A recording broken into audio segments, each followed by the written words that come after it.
Hello, dear viewers. Support me by subscribing to my channel and share my video if you like it. And also, make sure you comment your thoughts. Now let's start the video. Sandor.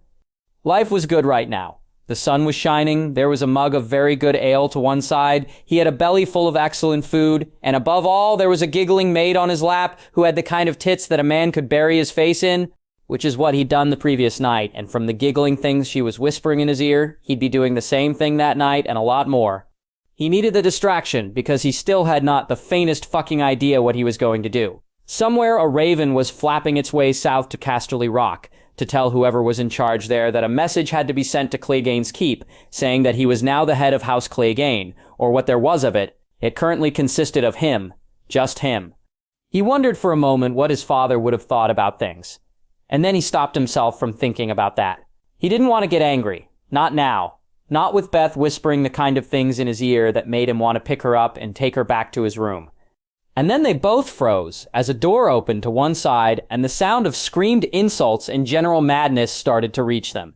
They looked over to one side as the impet stumped into view, looking angry and strained, followed by his wife who was flexing a hand but looked grimly satisfied.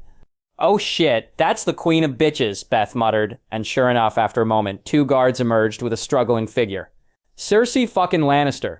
She looked haggard and thinner than before, her hair was disarrayed, there were black circles under her eyes, she was not dressed in anything fashionable, and all in all she looked like shit.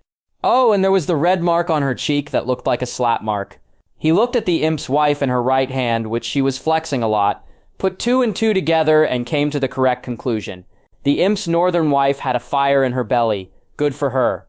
And then the former queen laid eyes on him. "Hound," she screeched the word. "Dog, come here and rescue me. Kill these northern swine. I command it. I command it. I am your queen." Fuck it. But she sounded demented. Did she really still think that she was queen after everything that she had done? After everything that happened as a result? She'd been caught fucking her own brother, had had his bastard children, had committed treason. If he'd had the horrific luck to be married to her, then she would have lost her head months, or even years ago. So he looked Cersei Lannister right in her mad eyes, and then just grinned. It was a big grin, and he saw her start as she realized that his burns were gone. And then he laughed. This seemed to flabbergast her. "All hail the Queen of Nothing," he shouted, making Beth jump a little on his lap in a very nice way. "Clegane," she shouted back, "how dare you?" "You're not the queen anymore," he replied with a shrug. "Command away? I'm not listening." She went into some kind of frenzy after that, struggling against her guards, until the imp's wife strode up to her again. "Good sister," she said in a voice like silk-shrouded steel, "you will be silent or you will get the taste of my hand again." Cersei Lannister fell suddenly silent at that, one hand going to the slap mark on her face. "You dared." "I did. And I'll do it again if I have to." "Stop making a spectacle of yourself. Be silent. Try and be a Lannister, with dignity."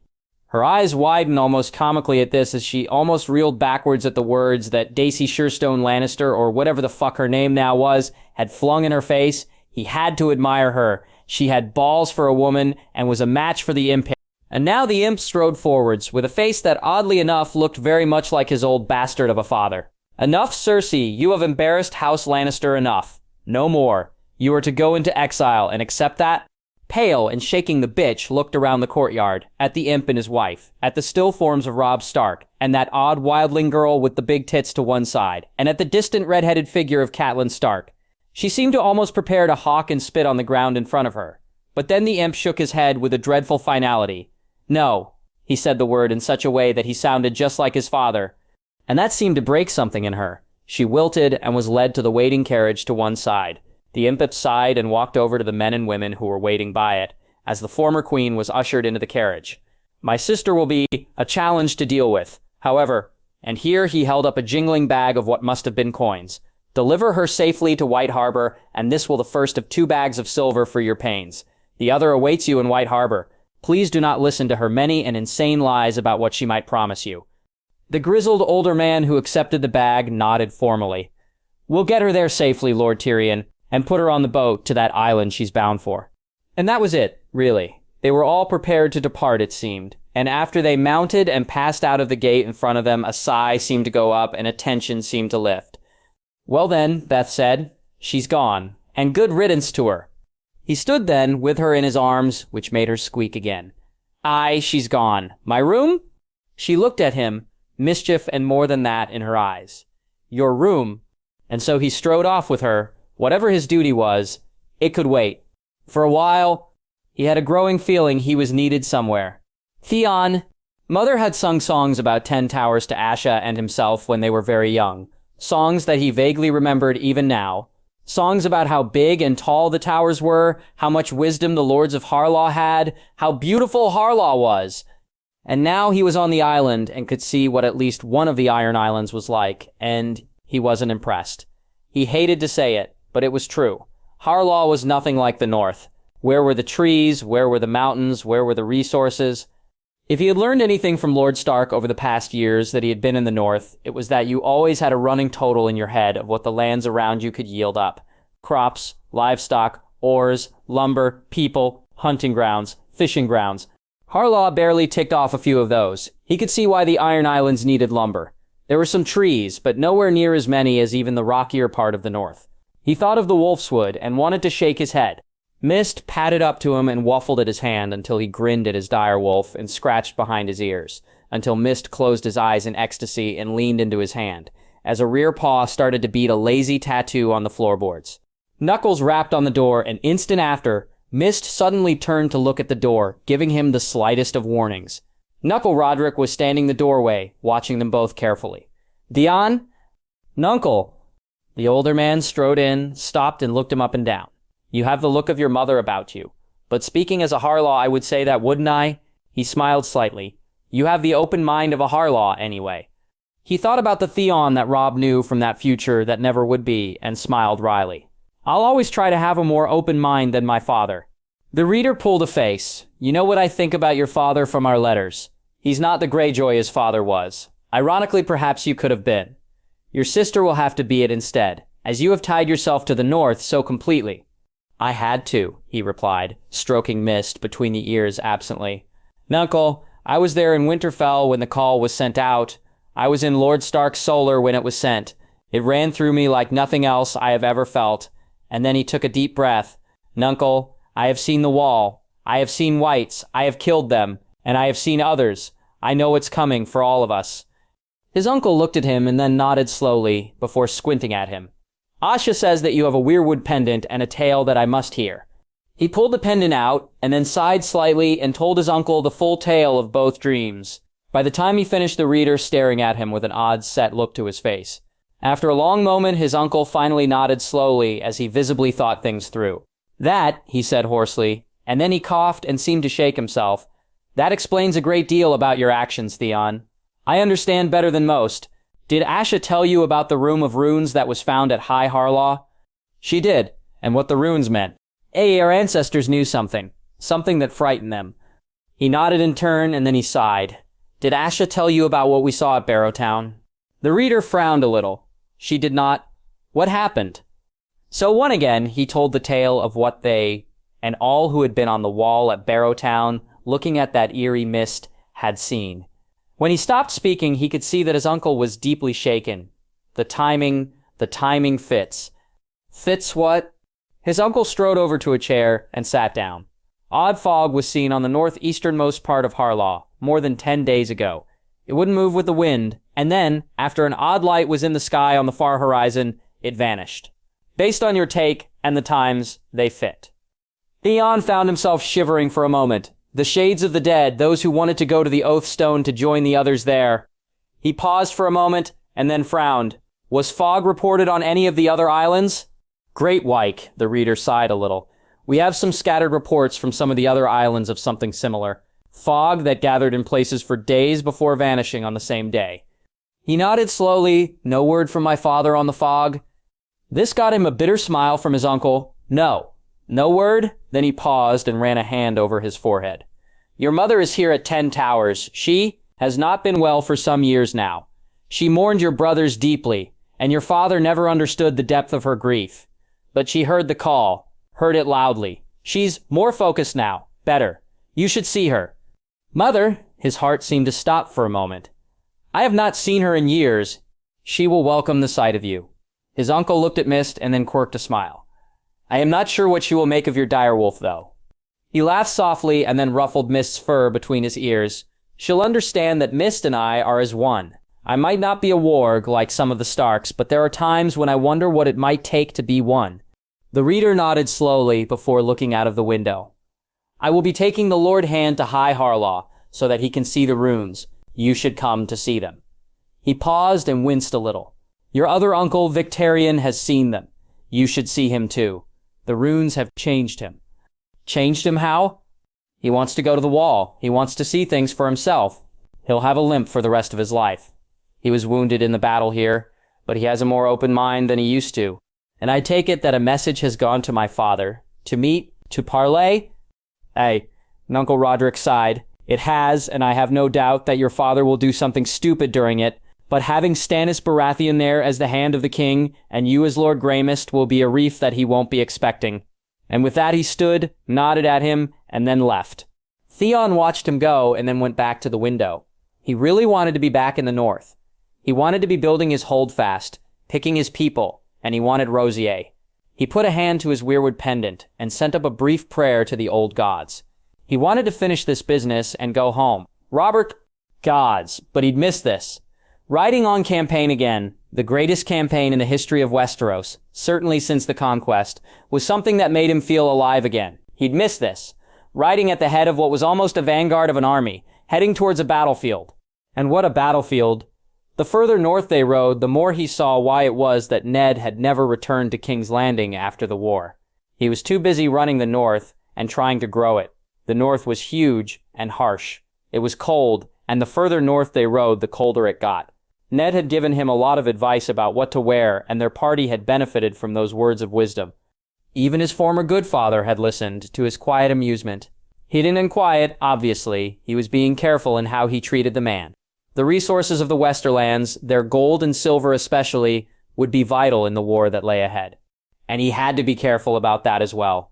He cursed himself for the way that he'd stupidly scorned Jon's worries about counting coppers that had led to Baelish and his contemptuous pilfering of the treasury. He didn't like to think of that smirking little piece of shit. He'd never liked him. There had always been something that made his hackles go up whenever they talked. Like an idiot, he'd never wondered why. That made him wonder just what Baelish would have thought of the Whiteheads and all the other evidence of the others. Probably would have sneered at them and called them Northern lies or something like that, and then tried to persuade him not to support the North. Well, the North had to be fucking well supported. The wall was their best defense. It was enormous and would probably eat resources like nothing he could imagine, but he'd work out the tactics once he got there and could see the lay of the land. He had no intention of being the king who lost this war. The Targaryens had been fighting for power and the right to stay on that damn chair that he should have melted down years ago. He was fighting to keep Westeros safe and well and filled with living people. These others, they wanted to kill everyone and everything and then raise the dead as whites to dance to whatever tune they liked if they even had music. That was the thing that bothered him, the strangeness, the wrongness of the enemy. With men, you knew what they were fighting for. Love, or coin, or power, or hate, or loyalty, or a combination of all of those. But these others, what did they fight for? Death? He'd known men who fought because they wanted to die, but this was different. It made him uneasy in a different way. He had a part to play in this, a role that the gods had chosen for him. Storm King. But what did that mean? What could he do? He couldn't control the clouds. He couldn't make lightning strike or thunder boom. What did they want of him? He had to work it out. He would also have to ride up and down the column again soon. Stormbreaker in his arms. The word about the mountain had spread quickly, and it was expected of him now that he'd use the sword of his ancestors to try and detect any foul magics being used on the men. He had no idea if he could even tell, but from what the imp had wrote, the warnings had glowed near the body of Gregor Clegane. So far, Stormbreaker hadn't so much as flickered, and Ser Barristan had been keeping a close eye on it as they rode. That said, just seeing him had gotten the men's spirits up, and that was important. A king who forgot that was no king. And Daenerys had shown that, well, that and being an insane dribbling lunatic who was willing to sacrifice King's Landing in his delusion that doing so would make him a dragon. He understood all too well why young Jon was so terrified of his Targaryen blood. There were times when the thought of going mad worried him as well. He was only on the throne because of his family linked to the Targaryens. He was finally coming to terms with that now. Yes, he hated Rhaegar for kidnapping and raping Lyanna. Yes, he hated Aerys for being a cruel lunatic who had condemned him and Ned to death for just existing. But his grandmother had been a Targaryen and he had loved her fiercely. He could never hate her. That realization had been like a key turning in a lock in his head. As the sun started to draw down to the horizon in the west, they found themselves at a large inn where the innkeeper had been expecting them thanks to the advance riders and where there were quarters for all, even if some of the men had to sleep in a barn to one side with carefully tended braziers inside.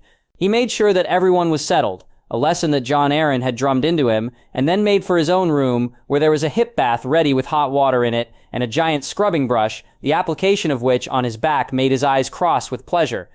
After that, he made for the common room and joined the others in eating and drinking. He was tired. Gods, they all were. And he realized that he needed to keep a clear head, so he swallowed the ale and didn't ask for wine. And even though there was a comely wench or three about with magnificent tits, he didn't indulge in too much flirting. The ghost of Lyanna seemed to be at his shoulder at times, and he had not yet thought on how to release that wraith of memory. He needed to, gods, she had told him too, but he couldn't yet work how to do it. He did watch, amused, at how Gendry's eyes tended to widen at some of the women in the room. His son was, well, shy. He was young, cultish, and a good lad. And above all, no one was trying to kill him. He'd thought long and dark thoughts about that after Stannis had told him about the attempts on the way to Winterfell. Cersei, of course. Gendry also seemed to be always staring at a piece of ruined metal. He needed to ask the lad about that, and with that, he shrugged and went to bed, where he slept the sleep of the knackered. When morning came, he indulged in his usual ritual of hoisting a log over his shoulders and striding about the courtyard as the inn came alive and the men started to make ready for the day's ride. He added an extra circuit before shrugging the log off and then standing there panting, leaning over with his hands on his thighs before pouring a bucket of warm water over his head and then going back to his room to dress and then join the others in breaking their fast, and then to horse again. They made good progress that morning, and then just before noon, as they were stopping to have a spot of lunch, he heard shouts off to the distance. Looking over, he could see a party of horsemen approaching from the north with upraised hands of welcome and a banner that he recognized. And there was a huge man leading them on a large horse. Umber. The large man looked in his direction as he dismounted, and Robert could see a flash of grinning teeth and hear a boom of laughter. Get your skinny arse over here, Umber. Is that our loud king? He could feel Selmy stiffen next to him, and he raised a calming hand. It's all right, Sir Barristan. That's Lord Umber, the Great John. He's short on tact and long on boisterousness. What's tact? The Great John boomed as he approached, and then knelt formally. Your Grace, welcome to the north. He looked up. I am bloody glad to see you, but my knee's getting damp, and as you said, I have no tact. The laughter bubbled out of him, and he reached out, grabbed the Great John's arm, and jerked him effortlessly to his feet, before clapping him on the shoulder. Great John, haven't seen you since Pike. Hey, Your Grace, good times for squid squashing. The huge man sobered for a moment. It's good to see you, Your Grace. The call was sent, and the South has answered. I heard that you were on the road to the wall. Where's Lord Stark? He jerked his head to one side and led the huge man off to one side. Old Town, he said eventually. Ned's headed for Old Town. Catching the great Jameson's frown, he quietly explained the message from the new Lord Tyrell. By the time he had finished explaining, the Lord of the Last Hearth was pale. Bloody hell, Umber said eventually. Well, I hope that Ned sorts that out. In the meantime, I came to see you for a reason, Your Grace, to warn that there's giants in the hills to the northwest of here. They trade with men a bit, so there's every chance you'll see them on the road, and they're a bloody great shock to the system if you're not ready for them. I know that your horses won't be. I thought a warning might help. He frowned. They're not a threat, are they? Not unless you're a threat to them. They don't even eat meat. Make great cheese, though. Robert eyed the man for a moment. Any cousins of yours there? The Great John boomed with laughter. If Umber family legends are true, then yes, odd to think that I might have family there. He shrugged and then looked flintily to one side. I seem to smell Lannisters. He suppressed a wince. Tywin Lannister is riding with me to the wall, with others including his brothers. The big man, brothers, Garyon. You've met him? At Castle Black. Not bad for a Lannister. Someone called from the group to their rear, and he slapped the Great John on the shoulder again. Have some lunch and ride with us for a while. There's a lot I need to know about the North. It was good to have the Great John at his side. The man looked big and threatening, but had a surprisingly shrewd mind. After they resumed their ride north after lunch, gods, that man could eat and drink. He rode next to him and filled in a few gaps in his knowledge about the north. Where they could see habitation, they also saw a huge amount of work being done. To sow, or harvest, or chop, a lot of firewood was being laid down to dry out, and he even saw signs of a few coal mines here and there. And according to the Great John, there soon would be some shaggier cows. Umber had a plan that made sense to him at least. And then they reached an area where the trees by the left-hand side of the road became thinner and gave way to hills covered in grass. Umber paused them here and shouted out his warning that there were giants in the hills on their mammoths and that they all had to be mindful of their horses. More than a few horsemen and Lannister Red scoffed almost openly at that, muttering to each other. The Great John noticed that. He could see at once, smirked more than a bit, and then nodded at his king to ride on. When the first huge shapes of giants on mammoths were seen, there were more than a few startled shouts and pale faces, although Garyon Lannister joined the Great John in reassuring people. One group of giants, with mammoths to one side, was close to the road, dickering with what looked like some men dressed in bronze armor. Then, the Great John said quietly, "They're Then, wildlings." His face worked for a long moment before he sighed. The best of the wildlings, they obey Ned and enforce the law in the gift and the new gift. Never thought I'd say those words. Always thought that all wildlings were scum. He coughed a little. I was wrong. He peered at the man carefully and then nodded. "There's a lot of it going about," he replied wryly, before looking at some of the riders about him. Young Lancel Lannister was staring at the giants in such a way that he seemed about to faint with astonishment. Which was a bad thing, because when the wind shifted slightly and blew down from the direction of the mammoths, more than a few horses became skittish. He reassured his own horse with a pat and a caress, as did the Great John. And then the Lannister boy's horse got a good whiff of something and neighed. The boy was too busy gaping at the giants to seem to notice, and then the horse reared onto its hind legs for a moment. Lannister swore and then went flying, only to be snatched out of the air by the great arm of the Great John, who grabbed him with a grunt and then lowered him to the ground as someone else calmed the horse. "There you go, boy," the Great John boomed. "You all right?" The young man seemed to shake himself, looked humiliated, and then nodded. "My thanks, Lord Umber," he said after a long moment. "I owe you a great debt." He could see a very pale Kevin Lannister to one side, also nodding at the Great John, who acknowledged them both with a tight smile. "You're welcome, lad." After the lad had mounted his horse again and they all rode on, he noticed that the giants had all stopped dead and were watching them closely. Along with the Thin, after a moment. The Great John also noticed this, and after getting a nod of permission from him, rode off to talk to them. When he returned, the Lord of the Last Hearth was pale. He rode up next to him and then eyed him from head to toe. "What's amiss?" "The giants." "What about them?" They asked who the Storm Man was. The human who brings the thunder and lightning in his wake. The man with the sword of storms. He paled a little and then looked back at the giants and men in bronze who were staring at him. Gods. What was he? What did he need to be? Jon Arryn. He still had strength in his arm and a good eye. He knew that. He knew it because that morning, just after dawn, he'd killed his wife with that arm and that eye. That and a very sharp sword. She had been brought to the block, dull-eyed and muttering nonsense.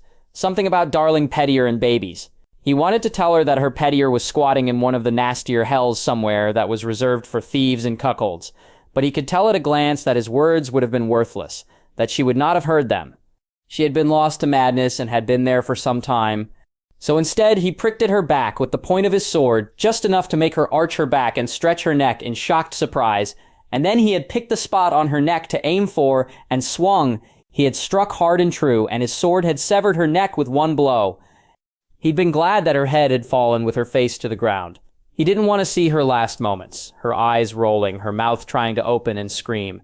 She had been his wife, she had birthed his son, and yes, then she had betrayed him, and then tried to kill him.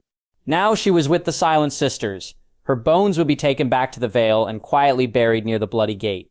Not the Eyrie, she'd never be buried there, or at her old home in the Riverlands. It was a form of revenge beyond death. Petty, perhaps, but one day he'd have to sit down with his son and explain to him why he'd done what he had. Why he had executed the lad's mother. She had loved him, in a twisted way. She'd also poisoned the boy, and if Bayou had lived, who knew if that twisted little maggot would have persuaded her to poison him as well. So much evil had followed from Bayou being fostered at Riverrun. And speaking of the Riverlands, he was now looking at a new issue involving the lands that bordered the Vale. The shield of the Riverlands looked so old. Old but somehow enduring. The shape of it was ancient, the metal on it so like that of Stormbreaker, the leather old, worn, but somehow still supple. There were 3 others in the room. Quill, a silent watcher who he knew was worried about him, and then Bronn and his steward, who had changed into a dress. They were all looking at the shield and waiting. A knock at the door was answered by Quill, who stepped to one side to admit Pycelle, who was holding several books and who looked almost excited as he sat down and then looked at the shield with what looked rather like greed. "Well, my lords," the Archmaester said with a smile, "quite the ancient mystery. Is this indeed the shield of the Riverlands Archmaester?" The books were placed carefully on the table. "The shield is something out of the Age of Legends that vanished during the Andal invasion, my lords. We have very few references to it. We know that it was owned by the Mud Kings. Legend has it that bearing it raised the spirits of the men in battle. Legend also had it that when it was raised in the air at the right time, it would shine like the sun itself." At these last words, Bronn and his steward looked at each other, before the Lord of the Foxhold looked at the old Archmaester and then at him. "Archmaester, when Ursula here first picked the shield up, it shone like a piece of the sun was in it." Pycelle looked as if he was torn between scoffing and looking faintly impressed. "You are sure about that, Lord Caxley?" "Quite sure," Kalish said the words without quite biting them off. Even Pycelle, it seemed, could detect the dislike in her voice because he suddenly harumphed and then pulled over one of the books and leafed carefully through it. As for the ownership of the shield, whilst it might be named for the Riverlands, it was an heirloom of House Mud, which of course is not entire extinguished and which married into House Kalish. Steward Kalish is of that blood, and whilst the Foxhold was, fought over by Riverlands and Vale over the years, its current situation in the Vale is not disputed. Therefore, my lords, Steward Kalish, there can be no claim by River One on this object." Jon nodded with a sigh. "Excellent." Then he caught the look on Pycelle's face. "What is it, Archmaester?" "Well, there is the issue of wielding it, my lord. The other great artifacts of the First Men are currently carried by men, His Grace the King, Lord Stark, Lord Tyrell, Lord Dane. If Dawn is indeed a blade of the First Men, and Lord Tyrion Lannister, Steward Kalish is, she is but a woman, to put things bluntly." Ursula Kalish fixed the old man with a look that reminded Jon at once of her father. Geordie Kalish had had the exact same look of magnificent disdain. "Archmaester," she said after a long moment, "may I remind you that I am of noble blood and that the shield shone when I picked it up, as Lord Caxley attested to?" This prompted a moment of gabbling vacillation from the wretched man, before Bronn put an end to it. "She can wield it. I think she was born to wield it, and no one should take it away from her or tell her that she's too weak. She's not. She heard the call, and that's that." He smiled slightly at the way that she was looking at the former sellsword who was displaying such remarkable hidden depths. And then he made a decision. "That is not quite the end of it, Lord Yaxley. I think that there is a ceremony that I need to organize right here in the Red Keep, and I think that there is a vitally important question that you need to ask the daughter of the late Lord Kalish that is linked to that ceremony." As he gestured to a faintly baffled Pycelle and a slightly smirking Quill to leave the room with him, he could tell that Bronn had gone very white, but resolute, and that Ursula Kalish had blushed bright red, but looked expectant. If they survived the war that lay ahead, the children of those two would be interesting. Robb, running the North in father's absence was something that never became easier. So much to do, a never-ending stream of things to read, think about, and sign, or sometimes just read and sign, or sometimes read, sigh, and sign, which he had just done as he sat in father's solar. He still had the feeling that his education about how to really rule the North had barely begun, although that was probably being harsh of him. That said, the last time he had been in at least titular charge of the North, he'd ended up with crossbow bolts in his chest and a knife wielded by Roose Bolton ending his life.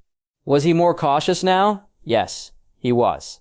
Was he also being a fool when it came to his heart before his head? Possibly. Morse Umber was now in Winterfell, along with young Ned Umber. The boy was a bit young and more than a bit overwhelmed, especially by the terrible threesome, but he had a good heart.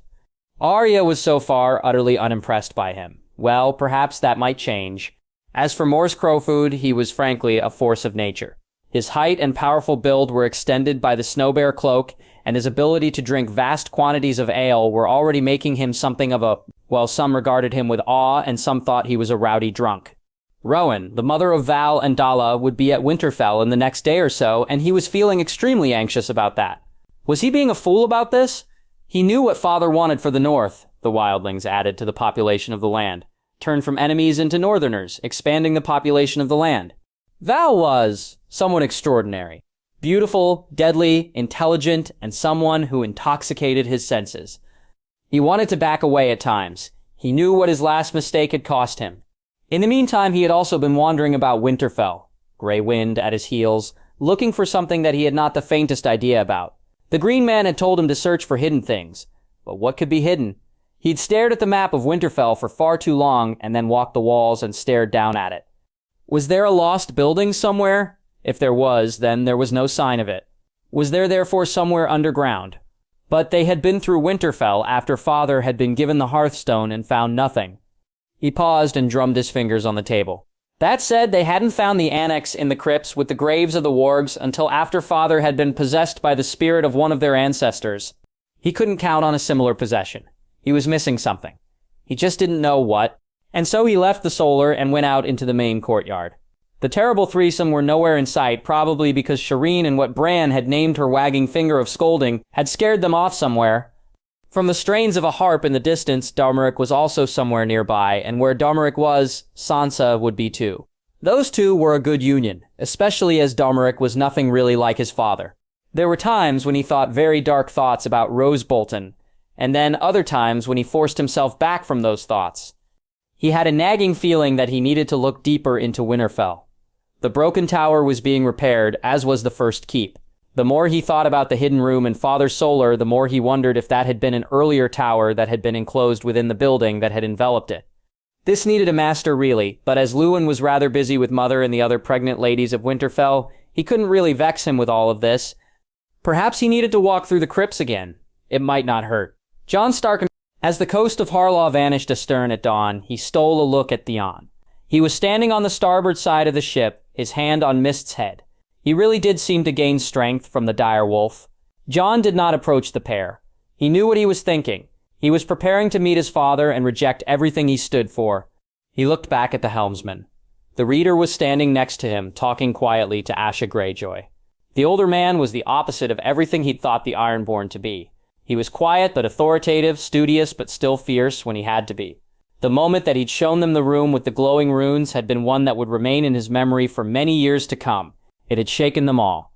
Off to one side was a pale Ygritte, who, wonder of wonders, was not retching over the side. The wildling girl that he had such an odd relationship with was obviously concentrating furiously on the reader's advice on how not to get seasick.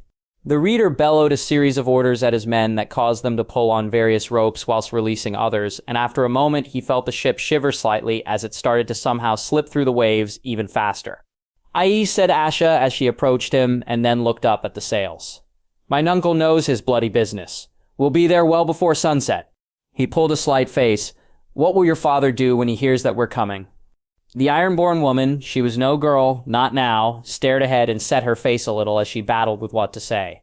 "Depends on what he's heard. Ships go back for forth between the islands with the truce. But we left the day after you arrived, so he might not know that Stannis Baratheon's sailing with us, and he definitely won't know that Theon's renounced his name. We know that there's a good chance that we're sailing into what my father thinks is a trap, but we have the people we need to let the jaws of that trap snap shut on empty air." Jon looked at the other ships around them with Harlaw pennants snapping stiffly in the wind. Hopefully she was right. They were blessed with that same brisk wind for the rest of the day, a westward wind that drove straight for Pike like an arrow, leaving a bow, and Jon wondered if they would have the same impact once they hit their target. Balon Greyjoy's world was about to be changed in every way possible. Along the way, they passed fishing vessels, manned by a combination of Ironborn and people who could only be thralls, something that made him genuinely angry at the thought of it. Some of the crew of the ships they passed looked at them curiously. Some cheered, and others had an oddly conflicted look to them. On they went, and Jon found himself wondering how far ahead of them the pinnace that the reader had sent before them was now. The small craft was fast, but didn't look as sturdy as some of the others did, but that said it was fast. As they approached Pike, as the island eventually started to loom on the western horizon, he found out how fast. There was a shout from the mast. Arms were pointed, and then the little ship was seen in the far distance, its triangular sail set as it tacked from side to side. As it eventually drew level, various sails were lowered, the ship slowed, and then a package was carefully thrown from the smaller ship to the larger. The package contained a message, one that the reader read with care, and a look at Asha Greyjoy that made her eyebrows contract for a long moment before she nodded, and then orders were shouted, and the little flotilla set a slightly different course. When all was settled for the new course, he looked at Asha, who strode over. "My father has sent word that he will meet us at the north coast of Pike, a place called the Parley Stone." He nodded, but then he caught the look on her face. "What's wrong?" She pulled a slight face. "This doesn't feel right. The Parley Stone's long since lost its significance. It's a name that doesn't mean much. There's a much more important place on Great White. That said, we'll keep to the plan. Plain cloaks and cowls. We'll match whatever my father means to do with means of our own." She said this with a strained smile that didn't meet her eyes, and then strode off. They sailed on along the northern coast as the sun started to head down towards the horizon, until they eventually reached what must have been the appointed place. There stood a great flat rock by the side of a sloping beach of gray shingle, and as they rowed ashore in long cutters, Jon found his eyes flickering to the headlands behind the beach. He couldn't anyone there, but that did not mean that no one was there. As he leapt ashore, Ghost at his side, he strode rapidly up the beach, joined swiftly by Theon and Mist, and then Ygritte, who looked glad to be ashore again, but not at the expense of neglecting her sentry skills. She had her bow in one hand, but then as she looked about and the direwolves sniffed the air, all three seemed to relax just a hair. She looked at him and nodded whilst the direwolves attended to some much-needed relief now that they were both ashore. Once that was done, they both bounded off, alert in every way. By the time he looked back at the ships, the reader was shore, along with his men and Stannis Baratheon. The Hand of the King had brought along half a dozen of his best men, and all had hidden their Baratheon tabards beneath plain cowled cloaks. He's heard the king's brother mutter about hating such mummery, but as the reader had pointed out, they needed to keep his presence a secret until the right moment. As one of Lord Harlaw's men bound the flag of House Harlaw to a tall pole that they had brought with them, and then walked over to the flat rock and jammed it into the shingle so that it stood upright before wedging it in place with stones at the base, Jon sighed and placed a hand on Dark Sister's hilt. He really needed to give it a new name, to hide it in plain sight, but that felt vaguely wrong somehow for a sword with such a history. And then he paused. Ghost and Mist had both stopped dead in their tracks and were looking out to sea. He walked over to his direwolf, waving at Theon to do the same, and then all four stared northwards. There was nothing in sight save a distant fog bank, but something was causing the hackles on both direwolves to ripple briefly. "What is it?" he asked Ghost, but the direwolf just tilted his head to one side as if both puzzled and disturbed, before huffing slightly and sitting and looking about. "Something's amiss," Theon said in a low voice. "I'll have a word with Asha and the reader." "Aye," he replied. "Just because we can't see trouble, that doesn't mean it's not coming." Theon strode off quickly, Mist at his side, and had that word. Asha looked bemused, but the reader nodded sharply, and then talked to one of his men, who detached others to set a good watch, before glancing at Jon and then saying something to Theon. The new Lord Greymist had a slightly bemused look to his face when he walked back. He listened. Then he looked at me, looked at you, said, "You'll both do," and dismissed me. What do you think he meant by that? "It means that sometimes you've got a brain in that thick skull of yours," Ygritte said to one side, and she passed them and stared at all 4 points of the compass. "There's trouble coming. You'll do." And then she walked off with a smirk at Jon. "Gods," Theon muttered at him. "Bet and marry her. Watching you two circle each other like a pair of Randy Stoats is getting very wearying." They waited after that. Waited for a worryingly long time, as the sun started to set and dread started to gnaw at him. He didn't know what was delaying Balon Bloody Greyjoy, but at one point he heard the reader telling Asha Greyjoy that her father was a fool, something that she did not disagree with. The reader then ordered some of his men to start gathering the driest of the driftwood to make a bonfire to one side in case they needed the light to re-embark. But then, finally, he heard shouts to one side and looked up to see a procession of men striding along the headland and then down towards the flat rock. They held a standard before them, the banner of House Greyjoy snapping and booming in the stiff breeze, and as they approached, he sent Ghost to the rear of their assembled party and then joined the others, his stark tabard hidden by his own cloak and his face obscured by his hood. As the Greyjoy party approached, 2 men stood out. The first was a gaunt man with long gray hair that was flecked with white and a slight stoop, who wore a Greyjoy tabard. The second was shorter, with long black hair that seemed to be mixed with something else, and the burning eyes of a fanatic. "Damphir," someone breathed to one side of him, and he looked over to see Asha looking at the approaching men with a troubled gaze. And then, and father. The Greyjoy party reached the base of the rock, and then the man with the stoop gestured at the man with the standard. who jammed it into the ground and then placed rocks at its base to match the Harlaw standard. And then what could only be Balon Greyjoy stepped forwards, the man with long hair a step behind his right-hand side. As he approached, the reader stepped forwards to greet them. Asha at his side, and then a long silence followed. The reader and Asha just stood there, whilst Balon Greyjoy glared at them almost as much as the man who had to be Aeron Greyjoy. Finally, Balon Greyjoy broke the silence. Harlaw, my lord. The reader nodded shortly, his eyes flickered to one side. Damhair, the name was apt, was that seaweed in his hair, curled a lip at his good brother. Father, Asha said the word simply, and with some regret. Balon Greyjoy's nostrils flared for a moment, and then he looked at her. Daughter, something seemed to pass between them, but interestingly enough, it was he who broke their gaze as he looked back at the reader. There was another moment of silence, and then the Lord of Harlaw smiled ever so slightly. No bread and salt? Balon Greyjoy's lips twitched for a moment. It's coming. The reader's own lips twitched. Of course it is, he replied. You requested this meeting. What say you? The long-haired man drew himself up. I am the Lord of the Iron Islands, he barked the words. I know, the reader replied. I have never denied that fact, and you have taken up arms against me. The reader tilted his head to one side slightly. Did not your people take up arms against us when they started murdering those who said that they had heard the call? An unpleasant silence was the result of this, as Balon Greyjoy looked angry and his brother looked as if he was about to start raving, only to be held back with a wave of the former's hand. The call, Balon Greyjoy snarled eventually, is naught but Greenlander mummery. And the reader cut him off. Was there a Greenlander in my study when I heard the words, the others come, the Stark calls for aid, you are needed? No, there was not. Harris. A dark-haired younger man with Harlaw colors stepped forwards. My lord?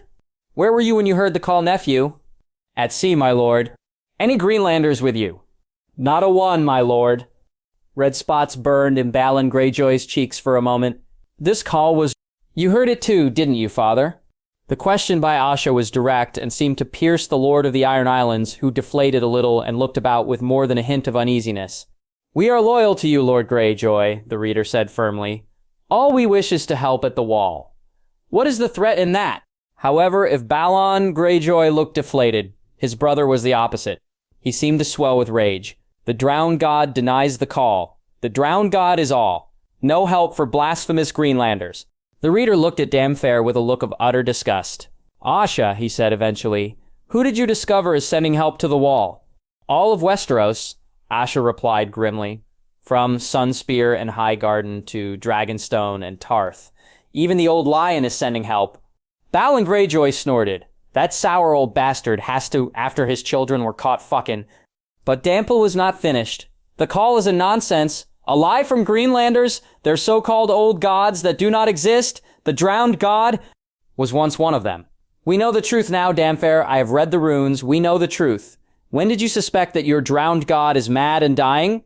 The Ironborn in Balon Greyjoy's group hissed at the apparent blasphemy, and Damhair turned a fascinating range of colors, from white with shock to red with rage that seemed to be tinted with something else. Shock? Fear?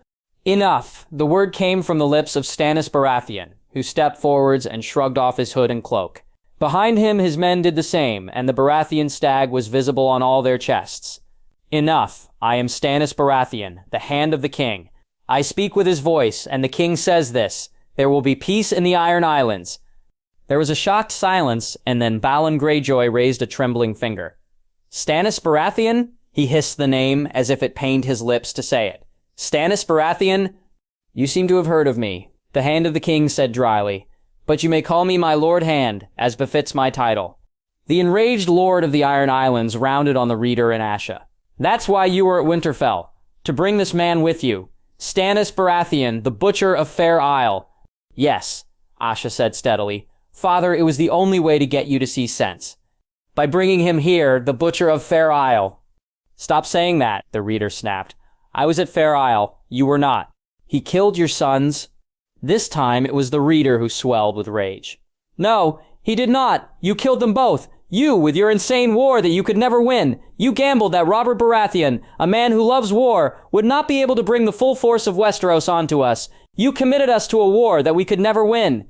There was a long moment of mutual hatred, and then the reader let out a breath. I at least will have children at some point.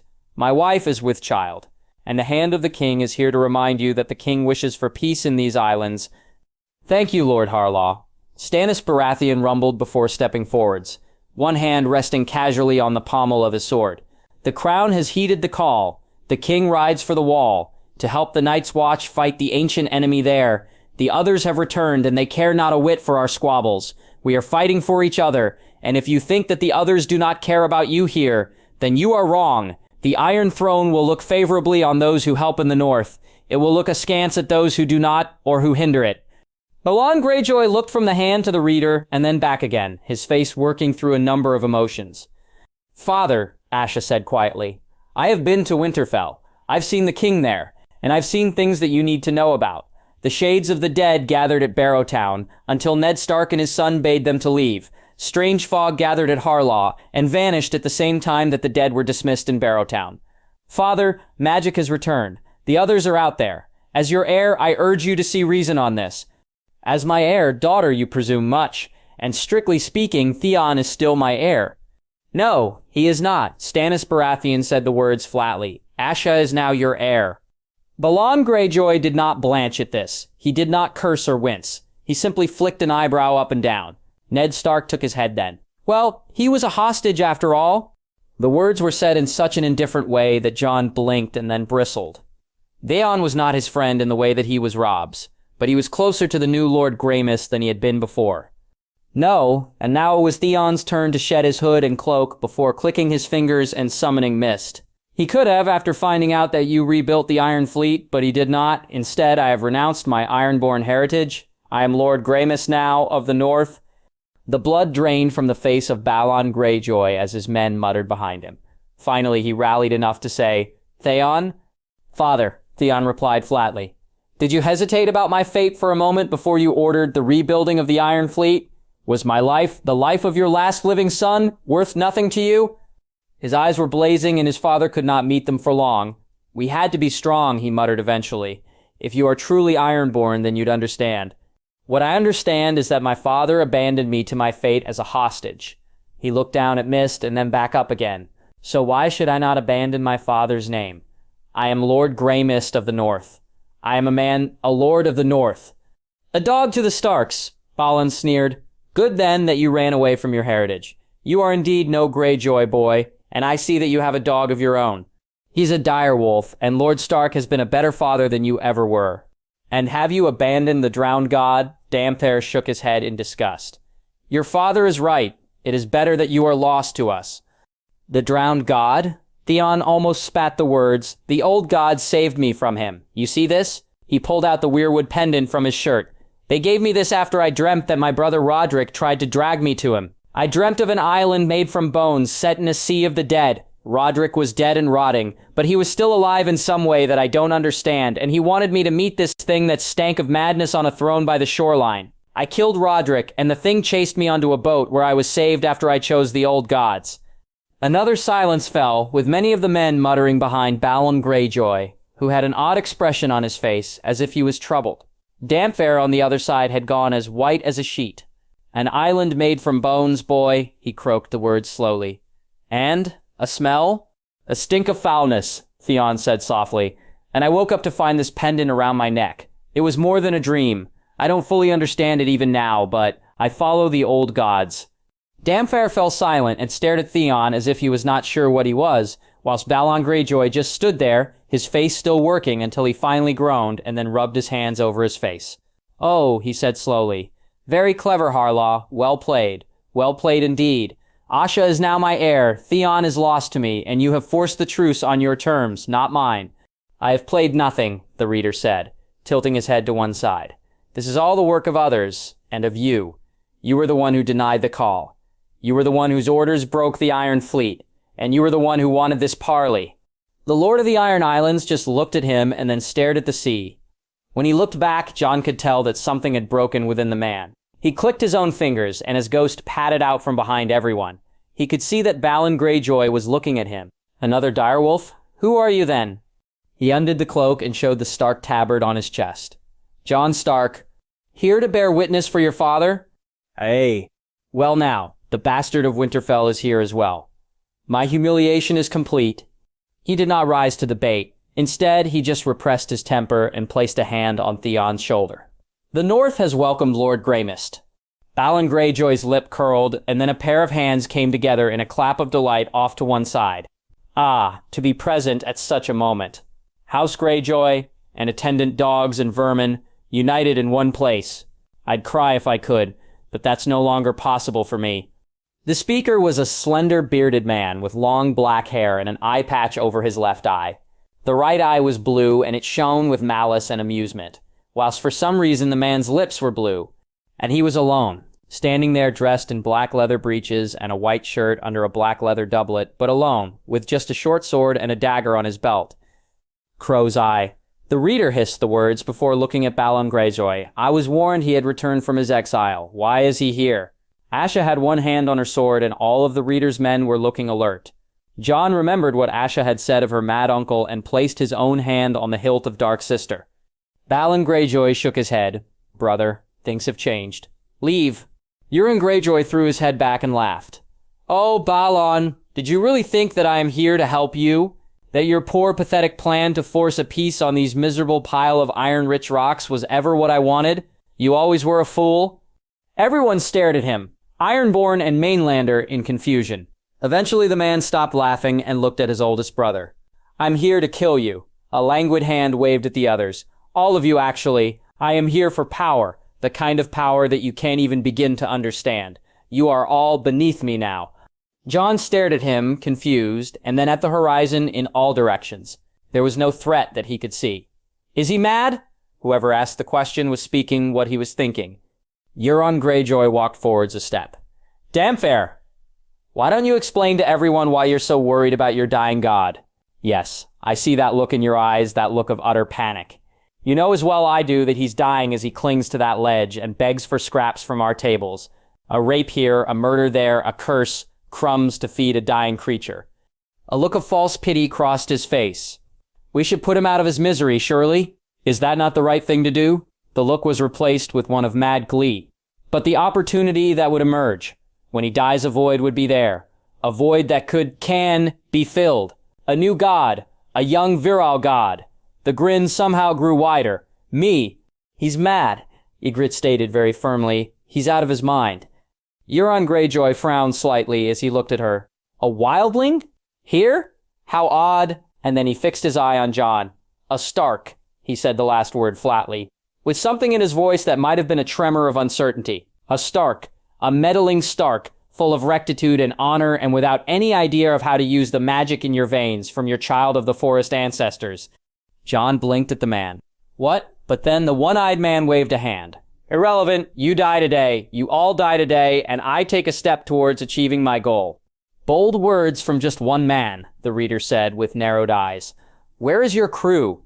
The question seemed to amuse the lunatic. My crew are assisting me as only I know how to use them properly. You'd be amazed at what I have picked up from places like Valyria. For a moment a shadow seemed to cross his face before another languid wave of the hand dismissed that as a topic. I have help coming from another place. He looked at the sea and then sighed slightly. They are so annoying, no proper sense of timing. Well, what can you expect from such creatures? The hairs on the back of Jon's neck stood up at the same time that he felt Ghost's hackles go up. The fog bank off the coast was drawn closer, and all of a sudden he felt colder. What have you done? What have I done? Well, I have allied myself to creatures that want to kill everyone on these islands for a start. He paused. They're a bit fixated on that point and not very bright. Such a shame for them, but then I'm going to betray them anyway and use the magic within them once they're done killing you all. He looked back at the sea. Ah, at last! The fog bank was heading straight towards them, and all of a sudden, mist was howling a warning. Jon and Theon both drew their swords, and following their lead, so did Stannis Baratheon and the reader, as they all stepped backwards from the shore. Balon Greyjoy looked confused, whilst Damphair was white and shaking, and as they breathed out, white vapor was suddenly appearing. It was colder than it had been before, far colder. Jon and Theon swapped a horrified glance of recognition, and then the latter sheathed his sword and unslung his bow from his back and scrabbled into his quiver. Ygritte, how many dragonglass arrowheads do you have? Not many, the wildling girl muttered as she readied her own bow. Didn't think that we'd need them here. Jon Stark, what's going on? Stannis Baratheon barked. Others, Jon bellowed. The madman's allied himself with the others. But we're hundreds of miles south of the wall. How can they be here? He shivered slightly. This is the stroke we were warned of. He looked back at the fog bank. It was shredding now. And then he saw it. A huge iceberg was coming straight at them. Awake somehow at its front as it cut through the waves in a path as straight as an arrow. They went around the bloody wall. Icebergs don't normally do that, the reader spat. To arms, Lord Hand, Jon Stark, what should we do? Light that fire, throw lamp oil onto it. We need fire, Stannis Baratheon roared. How many dragonglass arrows do you have available, Lord Greymist? As someone thrust a brand into the pile of driftwood and another man ransacked a backpack for lamp oil. Theon conferred with Ygritte and then looked back at the Hand. 10 between us, my Lord Hand. If there's more than 10 others or whites in that thing, we are fucked. Valyrian steel will help, Jon barked. Who here wields Valyrian steel? Harris, the reader shouted, please tell me you have nightfall on you. I do, uncle. Harris Harlaw, a tall man with an austere face, stepped forwards and after a wave of the hand from his uncle, joined Jon with a nod of recognition for his own Valyrian steel sword. Don't be overwhelmed by how they look, Jon muttered to the Ironborn. It's going to get cold, colder than you've ever been before. Avoid their swords. They cut through anything but Valyrian steel. He looked back to the confused mass of men behind the Lord of the Iron Islands. Pull back! There are monsters like you've never seen coming. The iceberg ground its way towards them, and as it came closer, Jon could see shapes in the ice, indistinct but still just visible. And then he saw the top of the mountain of ice. It was almost as clear as glass, and within it he could see 3 figures within it, seated on thrones made from blue ice. Their eyes were open and shone with the malicious blue fire that he had seen north of the wall. Others. There were others somehow here. Euron? Damphilhar screamed the word. What have you done? Treachery. Blasphemy. Euron Greyjoy grinned at his brother, who was walking towards him, raving and waving his arms in the air. Dampturb seemed to be out of his mind, screeching words and phrases about the drowned god and faith. Jon opened his mouth to warn the Ironborn fanatic, and then Euron, with the speed of a striking snake, whipped out his short sword and darted forwards to bury it in the belly of his brother. At last, he said as he stared into the eyes of the white-faced Damphair, I've been planning to do that since I was 7 years old. You always were annoying. Now tell that mad god of yours that I'm coming for his skinny arse in the gate at the High Tower. There was a moment of shocked silence, broken only by the grinding shriek of the iceberg forcing its way onto the beach, and then as Euron pulled his sword out, Damphair screamed in pain and then fell to the ground, trying weakly to stuff his entrails back into his stomach. Madman, Asha shouted in horror. Kinslayer. Yaxley waved his sword negligently, spattering his brother with his own blood. Oh, kinslaying's the least of what I'm going to do to all of you, especially you, niece, he leered at her. I have plans for your whited cunt. Asha narrowed her eyes. Not whilst I have breath in my body, you mad fucker.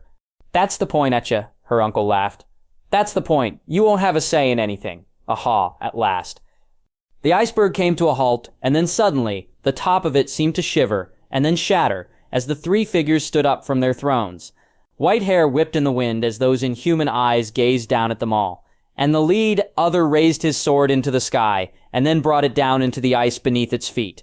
The ice cracked as a fissure speared its way through the iceberg, and then the front of it shattered, and the whites that had been trapped within it emerged, climbing over the ice and then surging towards the horrified onlookers. Stand and fight, Stannis Baratheon bellowed as he got his men into line, joined quickly by the reader. Among Balon Greyjoy's men, however, chaos reigned. What are those things was the most common words on the lips of the men behind him. Whites, stand and fight, Stannis bellowed. I stand with the Hand, the reader shouted. Stand with the Hand and the reader. The words seemed to shake the men into action because swords were drawn and the men came forwards to meet the onrushing pack of whites. There had to be at least 60 of the bastards, maybe more, and Jon swallowed as they came on before adding his own voice to the bedlam. Crush their skulls, hack their heads off, cut them to pieces. Bows sang behind him, and 2 whites stopped in their tracks and then fell where they stood, arrows standing out from their chests. They can die, Theon shouted. Dragonglass kills them. Where the fuck are we going to get dragonglass on this bloody beach? Someone shouted. Brands. Use brands. Set fire to the whites. Lamp oil. Use lamp oil. That was Ygritte, the most experienced white fighter they had, and as he watched, she darted forwards and thrust her dagger into the eye of a charging white, which crumpled at her feet. Dragonglass. She had her dragonglass dagger. She caught his look. Did you really think I'd go anywhere without that dagger, Jon Stark? And with that, she grabbed her other dragonglass dagger and gave to the reader, who took it with a grim nod. Another wight came at Jon, and he felled it with 3 swift blows, severing head and arms, before stepping back and watching as Harys Harlaw swept the head off a wight, and then plunged his sword into its chest, kicking the twitching body off, and then staring down in horror as the arms still reached for him. Cut them to pieces. Jon snarled as he sliced the fallen wight's arms off. Others were doing the same, and to one side a wight went up in flames, and then another. The group around Stannis Baratheon and the reader were doing better than the men around Balon Greyjoy. Someone had pulled him back, and there were unmoving Ironborn laying dead on the shoreline, mingled in with the still-moving parts of wights. And then the others moved, leaping down from the iceberg to land as lightly as cats on the shoreline. The lead wight raised his sword again, and then suddenly the dead Ironborn were standing, eyes blue as they raised their weapons against the living Ironborn. Someone screamed in fear, and then Jon looked to one side. Damfair was standing again, no walking, his entrails dragging on the ground at his feet and behind him. But then a bow sang again, and suddenly Damfair was falling again, this time forever, with a dragonglass-tipped arrow in his chest. "Rest, uncle," Theon said with weary sorrow. "Ygritte, how many arrows do you have?" "3. "I have 2. Jon, we need to kill the others." "Aye," Jon roared, before grabbing Harys Harlaw by the arm. "Come with me!" The pale Ironborn man tried to protest, but then the reader paused from stabbing his stone dagger into the eye of a wight and nodded. "Harys, go with him." "Gods," thought Jon as the 2 rushed forwards. "We need Robb and ice." He slashed at a passing wight and then stopped and readied himself as the 3 others came towards them. Long white hair blowing in the wind. Boughs sang behind him, and the others ducked the arrows, one coming with the span of a man's hand from hitting the right-hand creature. To one side, Jon could see Ghost hamstringing any wights that he could, whilst Mist did the same to one side. "Shit," Jon muttered, and then the leading other raised his sword against his, an almost bored look on its face. That bored look vanished the moment that Jon parried the blow with Dark Sister and then slashed at its face. Harys Harlaw took on another other with the same result, and Jon's heart lifted slightly. The Ironborn man was good, very good, but this was the first time that he'd fought another. Jon hammered at the icy blade of his opponent and then feinted one way whilst rolling his wrists and then slashing downwards. The Valyrian steel slashed into the leg of the other, which then blew apart in a wales of ice and snow, followed rapidly by the rest of the other. But Jon had no time to celebrate. Harys Harlaw screamed suddenly and then staggered. Jon threw him a glance and then groaned. The upper half of a wight had grabbed his leg and was savaging it with its teeth. The distraction was just what the other that the Ironborn had been fighting needed. The blade of ice caught Harys Harlaw in the neck, severing the man's jugular, and he fell choking on his own blood, nightfall slipping from his hands. "Harys," the reader shouted in real anguish. "Shit," Jon said again before ducking under a blow from one of the 2 others and then darting down to pick up Nightfall. "Lord Harlaw, catch!" The blade flew through the air, and the reader judged its flight with care, and then snatched it up before taking his place at Jameson's side. There was a bloodied scratch down his face, but he had a face like stone as he looked at the creature that had killed his nephew and heir. And then he swung into action at the same time as Jon, hacking at the ice swords with a terrible fury. "The reader," men called from behind them, and then Jon heard the sound of shattering crockery and then the sound of oil igniting. "Stand with the hand and the reader." The leading others started to raise a hand, obviously to raise more wights again, but Jon jabbed at it and then pressed it back before finally getting in a killing blow on its head. The other vanished in a blizzard of ice, and then its companion joined it in death when the reader took its hand off at the wrist and then stabbed Nightfall into its chest. All around them, Jon could hear the slithering thumps of wights collapsing, no longer animated by the fell magics of their creators, and Jon could hear the glad cries coming from their companions, or what was left of them. The reader's men had been joined by some of the crew from his ship, who had brought more oil, who all looked shaken but jubilant. The Ironborn of Pike, on the other hand, were hushed and shaken, all looking down the bodies that covered the ground in front of them, many horribly fresh. "Well now, even my good brother will have to admit that others and their wights exist now," the reader said with a certain sadness in his voice. He looked down at the body of his nephew. "At what cost, though?" he frowned. "What do we do with the bodies?" "Burn them all," Jon replied. "If there's another other out there, if this wasn't the only blow against us, they could be raised again.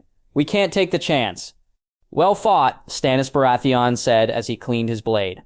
Where's Euron Greyjoy, though? Well, fuck, said a voice to one side, and the three raised their blades as they saw the languid form of the exiled Greyjoy. That did not go as I had foreseen. You, Euron Greyjoy, will pay for your treachery, Stannis Baratheon said through clenched teeth, to ally yourself with others. Oh, please, you couldn't kill me if you even tried. And then he seemed to almost flicker, moving almost too fast to see. Jon cried out in alarm, but it was too late. Euron Greyjoy appeared like a grim wraith in front of his older brother, and then pulled a dagger from his belt, plunged it into the stomach of Balon Greyjoy, and twisted it, whilst grinning into his face. Goodbye, brother. And then he ran again, heading straight for the sea. Chaos erupted again as Balon Greyjoy started to scream. Theon loosed what must have been one of his normal arrows at his uncle, but the man moved like a snake, dodging with ease before vanishing behind a rock. Men hurtled after him in pursuit, but then paused and looked about. Where'd he fucking go? Asked one. Jon ran to the rock and looked about. The man was indeed gone. Set guards, watch for him. Aye, me lord, one of the men said, obviously glad to have an order. Jon looked about again in the gathering dark. Ghost was at his side, whilst Theon had missed by him as he stood and watched as a pale Asha helped to tend to their screaming father. The reader in the hand strode over to him. This isn't over, is it? The reader shook his head. No, we need to send warning to the other islands of what happened here, and then we prepare for this war on the wall. He looked at the bodies everywhere. I have a bad feeling about this, and then he strode off to help. Arya? It was almost boring in Winterfell at the moment. The king was fun to watch from a distance, and she'd certainly learnt some fun new words from him. He sometimes seemed to have only one volume, words that Mother would probably be horrified that she knew. Not that she really understood what some of them meant. She had the feeling that growing up might involve complicated things about people's bodies and sweat. Urk. In the meantime, as she sat on a bench in a courtyard in the sunshine, Nymeria asleep at her feet, Winterfell was sort of normal, if normal involved some very odd people here and there, some people who scared her a bit, and others who made her laugh when she shouldn't. She knew that Ned Umber had been sent there to meet her and perhaps start to woo her a bit, or something that led to wooing. Just thinking about that made her giggle. Ned Umber was a little boy, and he'd been soon sucked into the terrible threesome, making them the fearsome or foolish in her eyes, foursome. Shireen soon had him under her thumb. She liked Shireen. She knew that she'd grown up with grayscale, something that made her shiver a bit. There were stories about that, nasty ones. But now the old gods had saved her, and that made her shiver in a slightly different way. She'd seen red fire in the eyes of Father and of Jon, and the old gods had seen her. There were times when she wondered what they'd made of her. They'd called her a warg, and she knew she was one now. Did they have a plan for her? Or Father? Or Robb? Robb was being very grouchy recently, while staring at Val a lot when he obviously thought that she wasn't looking. And Val was doing the same to him. It was like watching two cats circling each other from a distance. Mother said that it was possible that Val was an Umber and that her mother was due to arrive that day, or maybe tomorrow, and that Morse Umber, that one-eyed scary giant of a man, might be Val's grandfather. Now, he was both scary and funny. There were times when he looked at her and seemed to look right through her and wince. It might be the fact that she apparently looked a bit like Aunt Lyanna, who had died long before she'd been born. Nymeria whiffled her whiskers in her sleep and then rolled over slightly. Frankly, it made no sense to her. If Val was part Umber, then why didn't Robb just marry her and stop mooning about like an idiot? He liked her, she liked him, they'd helped the Hound kill the Mountain. A man who had truly scared her, so why couldn't they just get it over with and be happy? Why were older people so stupid? And for that matter, why was Septa Mordane so weird these days? She'd heard the call, she knew what was coming. Why didn't she just accept it like Mother had? It was something to do with religion. Think so more. Silly. Bran's suggestion that perhaps the seven that are one had been old gods who got lost in Andalos had not gone down well, which was odd, because it made perfect sense to her. Well, the Septa was still teaching them, but also spent time in the Godswood, and also in the Septa. People were odd. Movement caught her eye, and she looked over to see Robb stalking about the courtyard, Grey Wind at his side. He seemed to be looking for something, but she had no idea what. Perhaps Bran should talk to him about that door in the crypts that they could only see when warging. Perhaps Robb already knew. Nymeria woke suddenly, shook herself, and then looked at her expectantly. She wondered why for a moment, and then she sniffed the air. Ah, pork chops. Lunch? She grinned at her direwolf and then stood up and led her off to the kitchens. with Nymeria doing what she had termed the wag of hope. It was a fine day, nor warm, but the sun was shining. He was standing on a balcony overlooking the training yard, his hands on the wooden railing, and he had to face facts. It was long past time that he did so, but he really couldn't put it off any longer. His son was an idiot. He sighed as he watched the lad get knocked on his arse for the third time in as many minutes.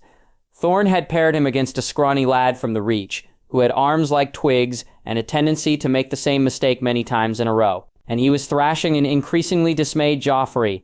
Gods.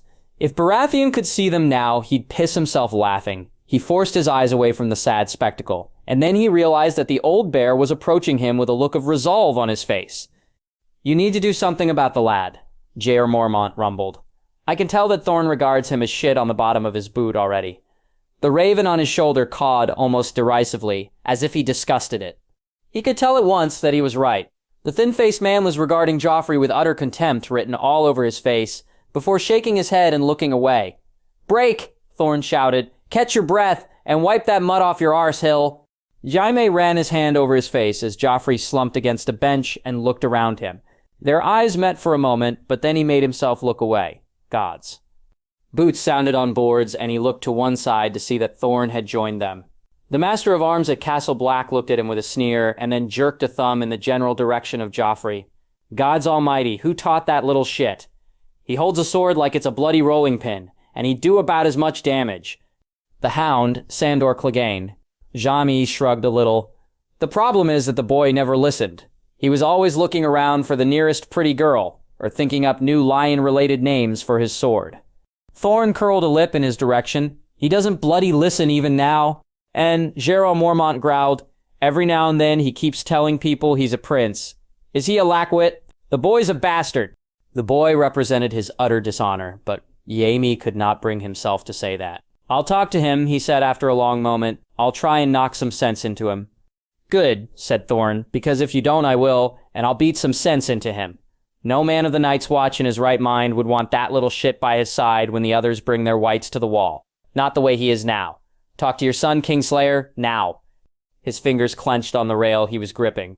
"I was never his father," he said dully, after a long moment. "Oh, I was the one who quickened his mother, but I could never be his father. He sees me as his uncle. I don't think that he'll really accept me as his father. He still thinks that Robert Baratheon fathered him." "Then fucking well educate him then," Thorne snarled at him. "Because he'll not last long here otherwise. They laugh at him now, they won't do that for much longer. And as I said, I'd love to beat some sense into him, but Tywin Lannister is on his way to the wall with the king, and he'd be unamused if he saw that his grandson had a black eye and was missing some teeth. Ah, they really didn't understand, father, did they?" He sighed again, and then placed a hand on the pouch around his neck. Father was coming, and the king and Sir Barristan bloody Selmy, and once again he was going to be reminded about how badly he had disgraced his family and besmirched his honor. The pouch, he tightened his grip for an instant, and then he nodded, slowly and tiredly. This was going to be unpleasant. So he strode down to the courtyard and stood in front of his son.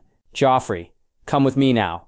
A complicated expression crossed the boy's face, a combination of surprise and glee and dread. Jaime repressed the need to sigh yet again and ushered him to the lift that led up to the wall. And once up there, he found a quiet place with no watchers. But then, as he turned to look at him, Joffrey burst out with words that sent his heart into his boots. "Uncle Jaime, are you here to explain your plan to get us out of here?" "Plan?" Joffrey stared at him as if he was mad. "To get us out of this hellhole." He counted to 10 in his head, and then he cuffed the back of his son's head. Joffrey yelped and reeled from him. "Uncle, how dare you strike me? You are not a prince, Joffrey. Not anymore. Don't you understand this? This isn't a game or a plot on the part of Stark and Stannis Baratheon. We are here and we deserve to be here. Don't you understand that?" There was a total lack of comprehension behind those green eyes that were in front of him. He groaned internally and then finally said the words that had been haunting him. "Joffrey, it's true. I betrayed 2 kings, one for the right reasons and one for the wrong ones. You tried to kill Robb Stark. We were sent here for reasons, Joffrey. Not whatever nonsense your mother poured into your ear like poison. We are here and we will live here, and we will die here. There's no way out of this." "But uncle." "I am not your uncle. I am your father." There, the fatal word had been spoken. He could see the denial in Joffrey's eyes, the incomprehension. You know this. Your grandfather told you, Robert Baratheon told you, and I am telling you now. I am your father. I love my own sister and committed incest with her, and the result was you and your sister and your brother. So you are not a prince. You never were a prince. Not really. You're my son. You're a bastard. And I'm sorry that you're here. But here we are, at the end of the world, where we'll have to fight monsters that want us all dead. The wind whistled harshly past them as they stood there, on top of the wall. And it was there that he saw something die in the eyes of his son. I was going to be king one day. The boy whispered the words as he stared past James Wright's shoulder with dull eyes. Well, now you won't be. You'll never be. Just a black brother with me, if we survive this war that's coming here to the wall. Now listen to me. Accept this fate. You have no choice. If you keep clinging to this fantasy that you are still a prince, then the nods you see with the grins that they hide from you behind their hands will become sneers and later anger before you have an accident here at the top of the wall and get discovered dead at its base. Now I will train you and you will learn. Not whine, not complain. Learn. Try and remember what the Hound told you and forget ideas of escape. We cannot escape this. We cannot escape the reckoning for what we have done and what we are. Joffrey's face worked for a long moment, and then he burst into tears and sat down with a sudden abruptness.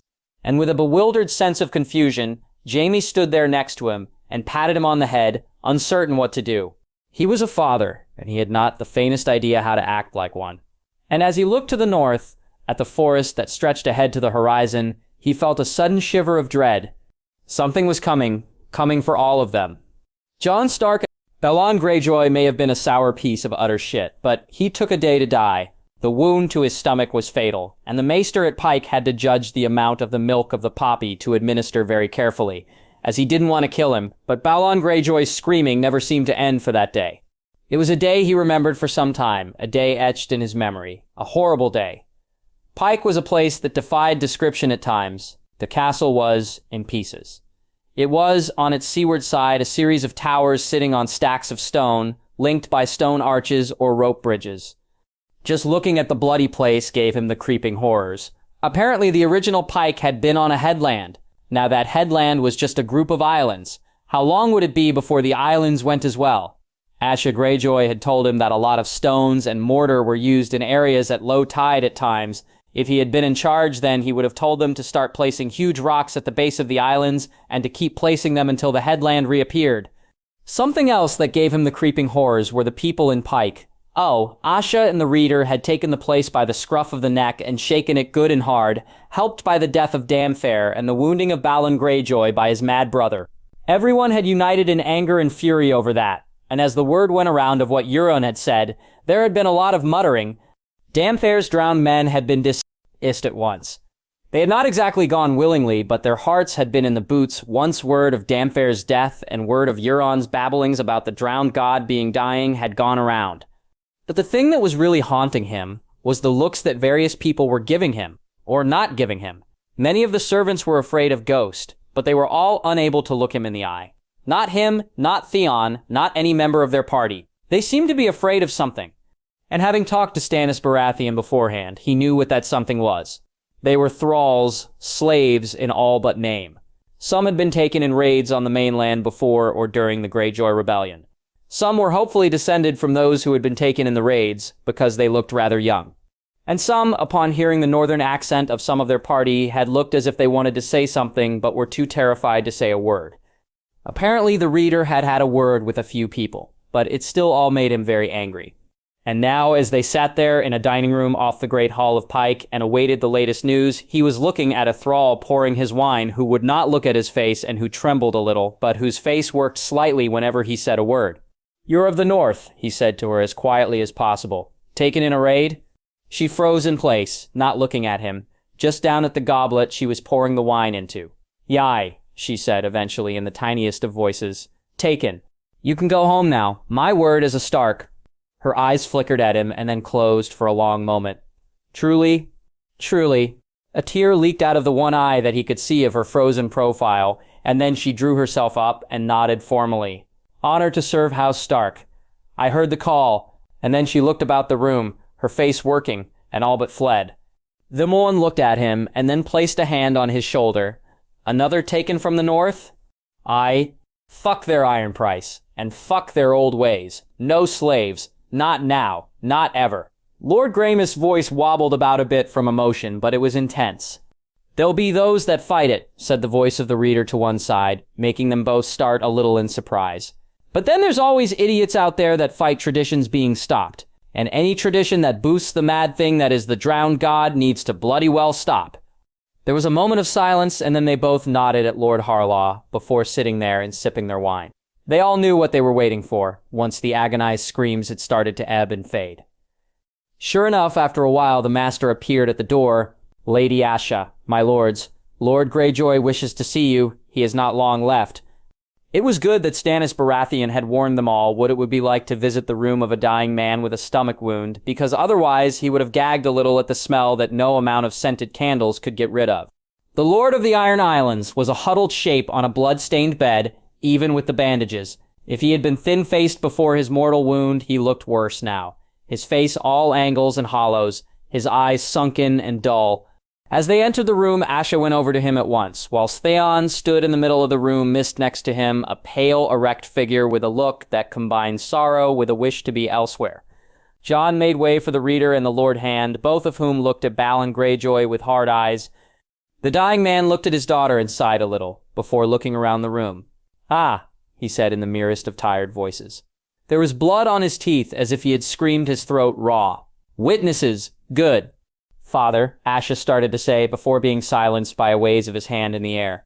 "I have no time left. You are my heir, just you. They," and here he directed a savage glare at the others in the room.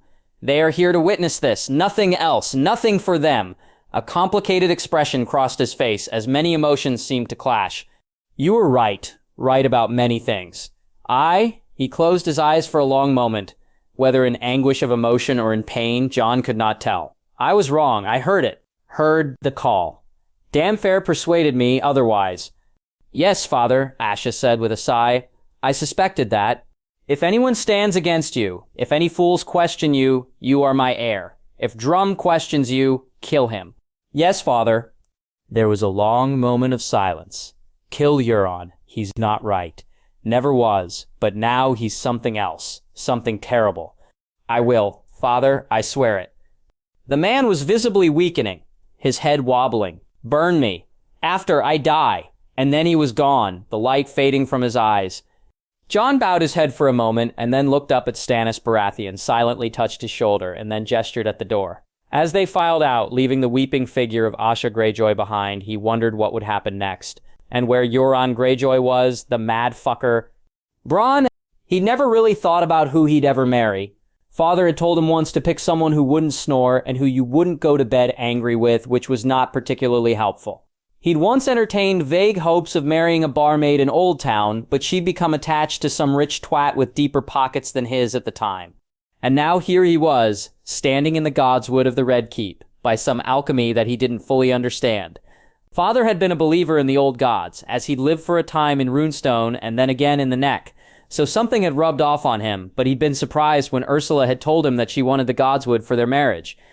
Given the nature of the shield of the Riverlands that never left her side, it seemed fitting. The foxhold had a small godswood and also a small sept, but not that he came to think about it, he couldn't remember the name of the bloody septon that must have been there. Oh wait, yes, he remembered now.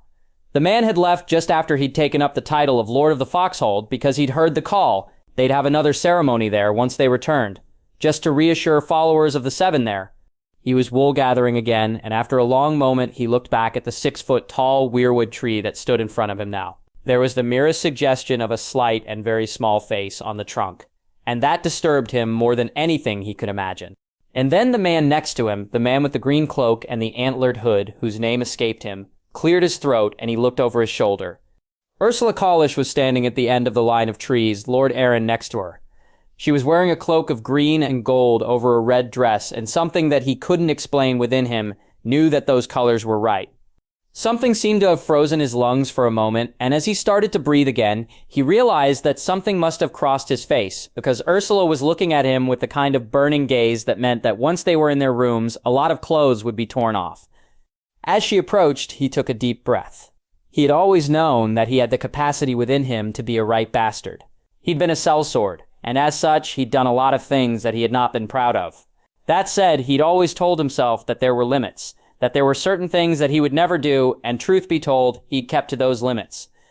But now he was going to be a husband, and he had to wall off that part of him that could be a right bastard forever. He was Lord of the Foxhold now, in love with a woman who was descended from royalty and gods. He was in love with her. How could he not be? And now here he was, in this place, at this time.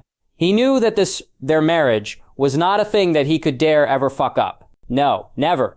He had to stay true to this, matter what happened. And judging by that gaze from her, he knew that it was the right thing to do. The Green Man, who had been taking care of the godswood, cleared his throat to one side before launching into the words. He barely heard them. He was too busy looking into her eyes. Gods damn it, he was marrying a woman descended from bloody royalty, albeit a long time removed. His father wouldn't have believed any of this. His son, the Lord, marrying the daughter, all right, the legitimized bastard daughter of a lord.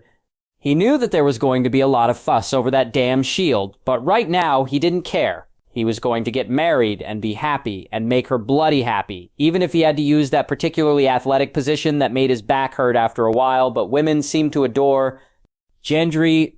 Apparently he no longer rode like a sack of wet straw jammed onto a saddle, or so his half-sister Maya had said. Well, that was good to know. However, he did not have what she described as poise. He had no idea what that bloody was, other than some way of sitting on a saddle and not falling off. His life had changed in so many ways these past months that there were times that his head hurt.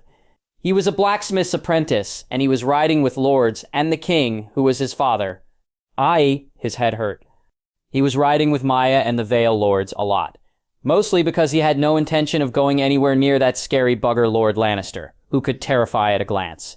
And the more he rode north, the more he wondered how many others were also doing the same, driven by the call. On the road, he heard so many accents from places he had only ever heard of. The Reach, the Vale, Dorne, all headed to the Wall. The end of the world, or so he'd heard in King's Landing. And now the place where there was going to be a war. He couldn't wrap his head around that. He and so many others were heading willingly towards the place where there was going to be a war. They'd spent the night in an encampment where the privies had been rigorously policed after the king had issued orders placing those privies himself. He hadn't understood why until he'd overheard 2 veteran Baratheon guardsmen talking about how lax privy placement meant men dying of the shits. Now that was a horrible thought. They were in the gift now, and as they rode north, they'd met more than. They fascinated him with their bronze armor. They seemed to be in awe of his father for reasons he didn't understand, and totally loyal to Lord Stark, again for reasons that he didn't understand. The Thenn also fascinated the Royce part of the party, especially Lord Royce with his bandaged armor, with the cloth hiding those bloody runes that kept frustrating him. He could engrave runes easily, but they wouldn't bloody glow. Why? Shireen's words, that he had to think like a first man, kept nagging at him. How? How could he do that? They'd lived all that time ago, without iron, without steel, without so many things that he took for granted. All the things he tried to engrave runes that glowed had failed. Every one. It drove him almost mad. He'd hoped that the Thenn might have had the answer to it given their bronze armor, but they didn't have any glowing runes on anything they had, which was confusing as they wrote with runes. None of it made any sense, and he brooded over it as they kept riding north. The party paused as they reached the crest of a hill, and he wondered why until the muttered comments rolled their way back through the column. Apparently the king had seen his first glimpse of the Wall. He frowned at that. They were at least a day away from the Wall, surely. But then as the column resumed, he rode up and over the brow of the hill, and like the others, he saw that line of white on the horizon and shivered. And the Wall. Gods, it was huge. As he heard from one Lannister writer, men wouldn't have built such a thing, still less maintain it, unless there had been something terrible beyond it. Something beyond terrible. As evening drew in, they made camp again near a village that seemed to have grown a lot recently. Given all the new construction and the stones being moved, the king was about to camp once again with Stormbreaker, and he could see how people reacted to the sight of them. Relief. Could he ever do the same? Could he ever make men under his command be relieved by his very presence? No, he couldn't imagine it. Not him. He was just a blacksmith's apprentice. And now, as he sat at a rough table and ate a quite tasty stew, he kept finding his mind wandering. Maya was next to him, japing with some Valman about the lack of spices in the food, but his mind kept going back to those bloody runes. He was missing something. But what? Someone down the table laughed at a comment that someone else had made about the Than and their bronze everything, before looking guiltily over their shoulder in case one of those scary buggers was near, and then something clattered into place in his head. "What?" Maya said after a long moment of looking at him. "What's amiss? Do I have bloody spinach in my teeth again?" "Bronze," he said thickly after a while. "The first men used bronze. We use iron. I've been trying to inscribe runes with iron, not bronze." Maya looked confused for a long moment, and then seemed to realize what he was talking about. "Aye, but the Fen use bronze in runes, but their runes don't glow. But they don't inscribe the runes onto their armor. Wait, it must be more than that. Lord Rosier's blacksmith tried with bronze, and he got odd results with that. Some glowed and some didn't." He screwed up his face at that, and then concentrated as hard as he could. "The first men used bronze. Was that it, or was there something else?" He looked about, his mind racing, and then he gulped down the last of his stew, chewed his bread, swigged his ale, and stood. "Is there any weirwood nearby?" This obviously bewildered Maya. "What? Weirwood? Did Lord Royce's people use it in their carvings?" "Why would they have used weirwood in carvings?" "Because the first men might have had weirwood handles for their tools." And with that he darted outside and looked about wildly. There, he could see red leaves and white branches and a copse to one side. He made himself walk to the trees, thinking everything through. He wasn't clever, not like Shireen, but it all seemed to make sense to him. And as he reached the white-barked trees, he looked around for something suitable. After a careful search, he finally found a fallen branch that looked about the right size, with a good weight and thickness. He didn't think about using a branch cut from the tree. That didn't feel right. It would mean using green wood, or as green as weirwood got. As he returned to the encampment, he could see Maya standing by the tent, looking at him puzzled. "Why did you go running out?" He held up the branch in response. "Right. Are there any Fen smiths in the camp? I need a bronze hammer and a bronze rod, or something like a chisel." Maya stared at him and shrugged helplessly, but then they both started a little when a voice to one side said, "I'll talk to the Fen. We'll get you what you need, lad." It was Lord Royce, and he looked intrigued as he stood there in his jerkin. "I overheard what you said to Maya. Do you really think that might be the answer to the runes?" Now it was his turn to shrug. "I don't know, my lord, but I have to try this. It's the only thing that makes sense to me. We've all tried so many ways to carve the runes to make them glow, but this seems like, my lord, I can't think of anything else." The Lord of Runestone nodded, laughed softly, and then clapped him on the shoulder. "Gods, you've your father's face and his stubbornness. Get to the forge and I'll get what you need."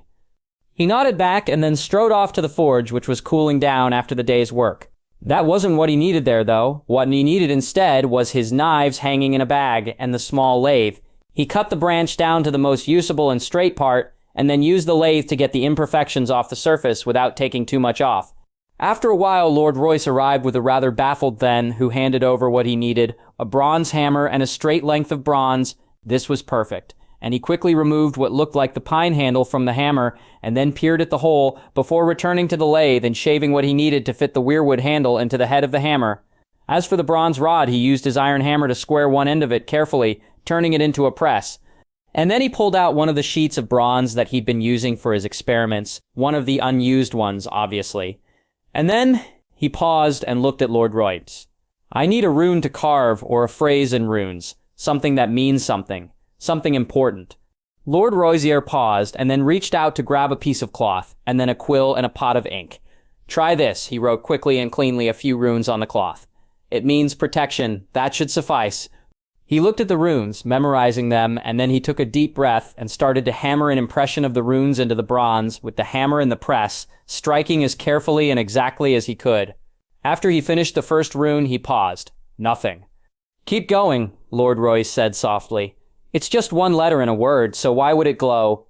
He kept at it, tapping carefully until the runes were finished on the bronze. But then, as they all stared at them, they glowed fitfully for a moment. Deflated. He sat back. "I don't understand. That should have worked." Maya looked at the runes and then back at him. "You said that we needed to think like the first men." "Aye." "The first men prayed to the old gods. Did you when carving out those runes?" He shook his head. "No." Maya swapped a glance with Lord Royce, who then cleared his throat. "Then try it again whilst praying to the old gods as you carve the runes." He took this in and then frowned. "My lord, I don't know how to. I've never prayed to the old gods before." "Call to them, lad. Ask them to help you with every tap of that hammer." So he tried again, this time muttering a prayer to the old gods with every single tap of the hammer into a new sheet of bronze, whilst feeling more than a bit awkward. And this time the runes glowed brightly long after he had finished the last one. There was a long silence as the three of them, Maya had been a silent observer of all of this, stared down at the glowing runes. "Well, bugger me," Gendry found himself eventually muttering. "There's a thing." "More than a thing, lad." Lord Rosier was beaming at him. "Well done, Gendry Baratheon Stongarm and runesmith." "First runesmith in 1,000 of years," said Maya with more than a hint of wonder in her voice. "My brother." He flushed at this praise. "I just tried to think like a smith of the first men. His Grace the King must know of this.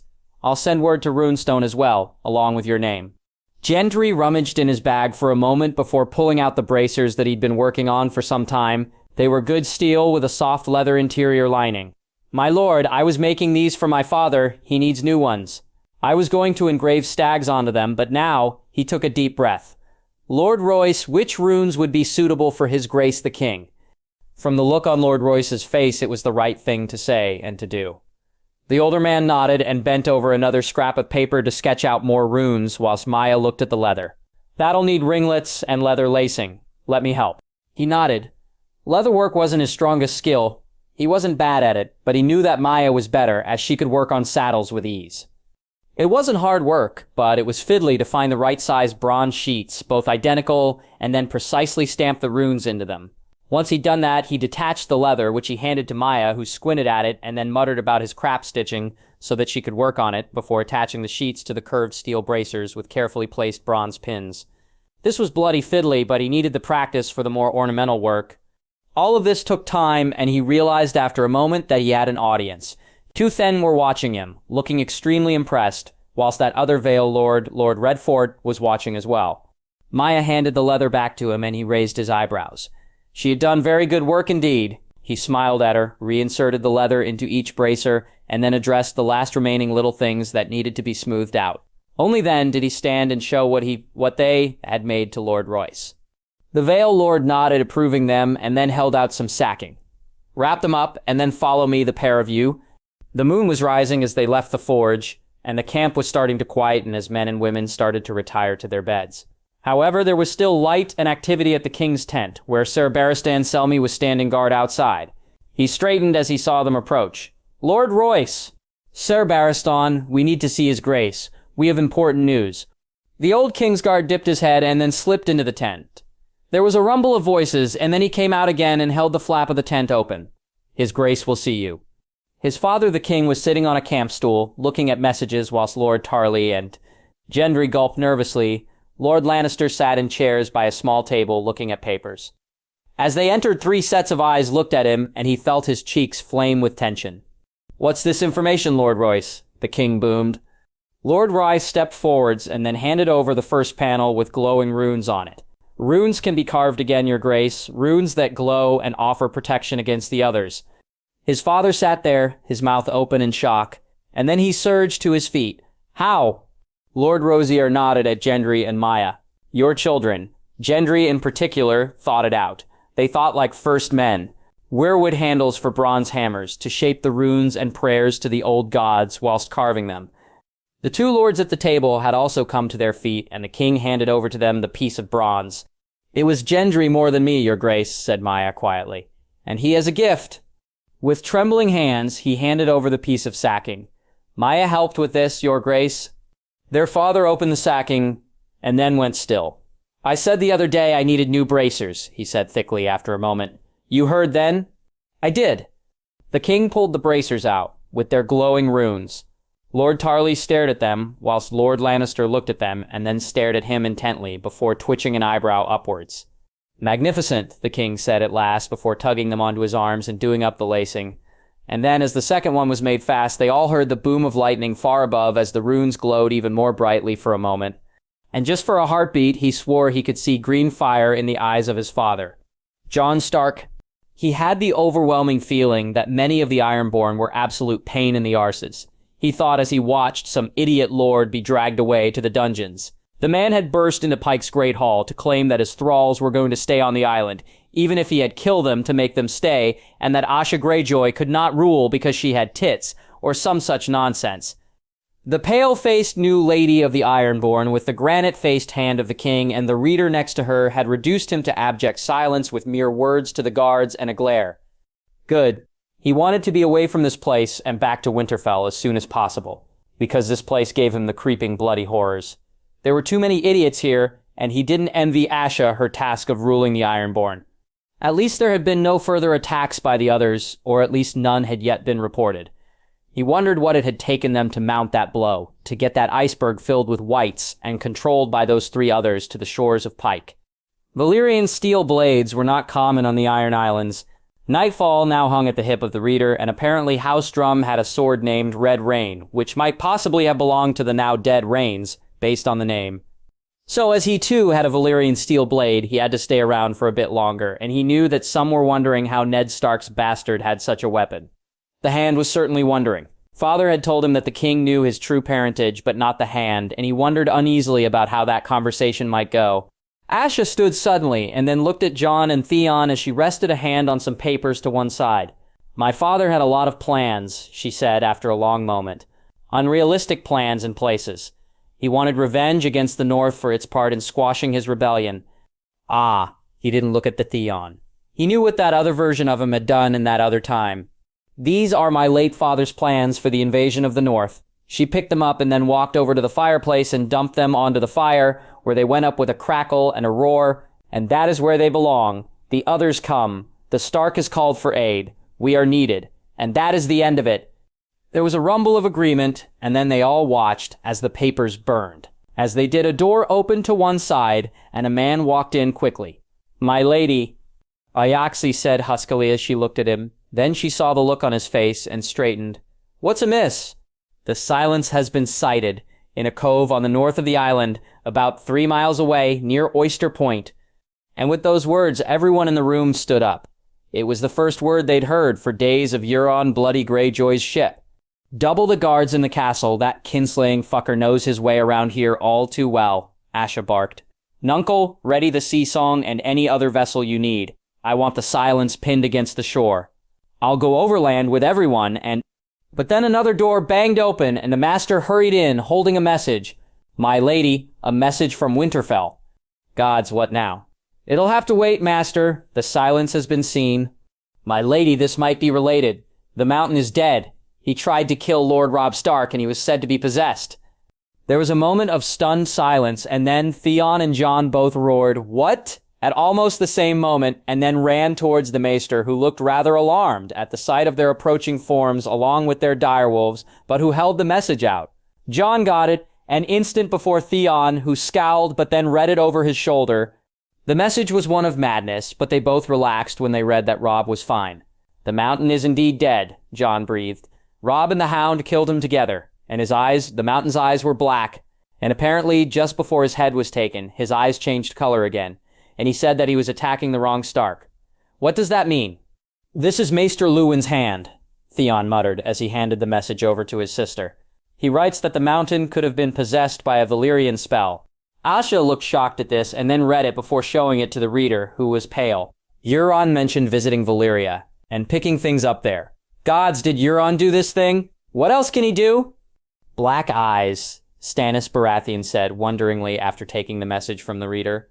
And which Stark was he trying to kill? James's scalp prickled as he almost felt the eyes being turned towards him. Why would Euron Greyjoy try to kill me? Surely, gods, he surely meant for father to die. He's headed to the High Tower and the gate, where the drowned god is. Send a message to Old Town at once, Stannis Baratheon barked to the master. Winterfell must have done so already, but we must be sure on this. Warn Lord Stark at once. He looked at Jon.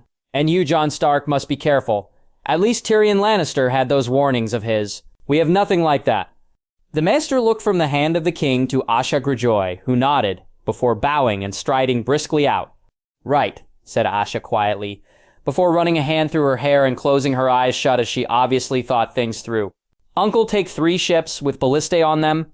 As I said, we double the guards here in Pike and warn them to watch out for that kinslaying fucker Euron. He knows every way in and out of this castle, so have everyone be on their guard. Warn the whole island. No one is to help him. In the meantime, we will head over to the cove where the Silence is and see what's happening there, and if he and his crew have landed there. Gilrat, Theon, have you replaced your arrows? We have, said Ygritte, who had moved close to Jon and was glaring at every dark corner as if there was a threat there. Even found some dragonglass on the beach. There must be a place nearby where it can be mined. Gods, Jon muttered. I pray for no more others, and whites. The reader, who still had nightfall at his hip, nodded curtly at that. Uncle, we'll take banners with us, said Asha. When we are in place on the landward side, we'll signal you. Stand off the headland, out of sight, until you see our signal. Then sail in, anchor fast, and train your ballistae on the silence. The tide and the wind should be right for that, unless the wind shifts in the next hour or so. Is that clear, everyone? My Lord Hand, will you join me? I will, replied Stannis Baratheon before directing a shrewd look at her. You're showing how you'll lead, aren't you? How can I not? Asha shook her head. If I cannot stand against my mad uncle, a kinslayer, and who was willing to give us up to the others, then how can I command the Ironborn? There was a silence, and then she nodded again. Right? Let's be about it. He had to say this about Asha Greyjoy. She knew how to get things organized. The reader bowed formally at his niece, and then strode out whilst the rest of them gathered their things and then also headed out of the doors. As they went through the castle, Jon could hear orders being roared and the sound of men and women scurrying about. By the time they made it to the main gate of Pike, there was a group of guards standing there. A mix of men in different colors from different houses, but all with hard eyes guarding for any threat. Ygritte was still sticking close to him, and he eyed her. Euron's going after my father, not me. She looked at him as if he was an idiot. Know that for a fact, do you? Well, no, but... Shut up, you idiot. You know nothing, Jon Stark. Which was the answer he was expecting. So he sighed, looked down at Ghost, who looked back at him, and then waited until Asha Greyjoy gave the order to march.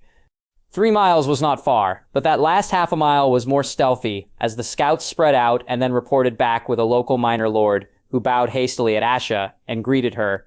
My lady. Lord Tarling, you reported seeing the silence? Aye, me lady, but... His face worked suddenly. There's some'at not right with her. She looks wrong, neglected somehow, as if she'd been abandoned for months.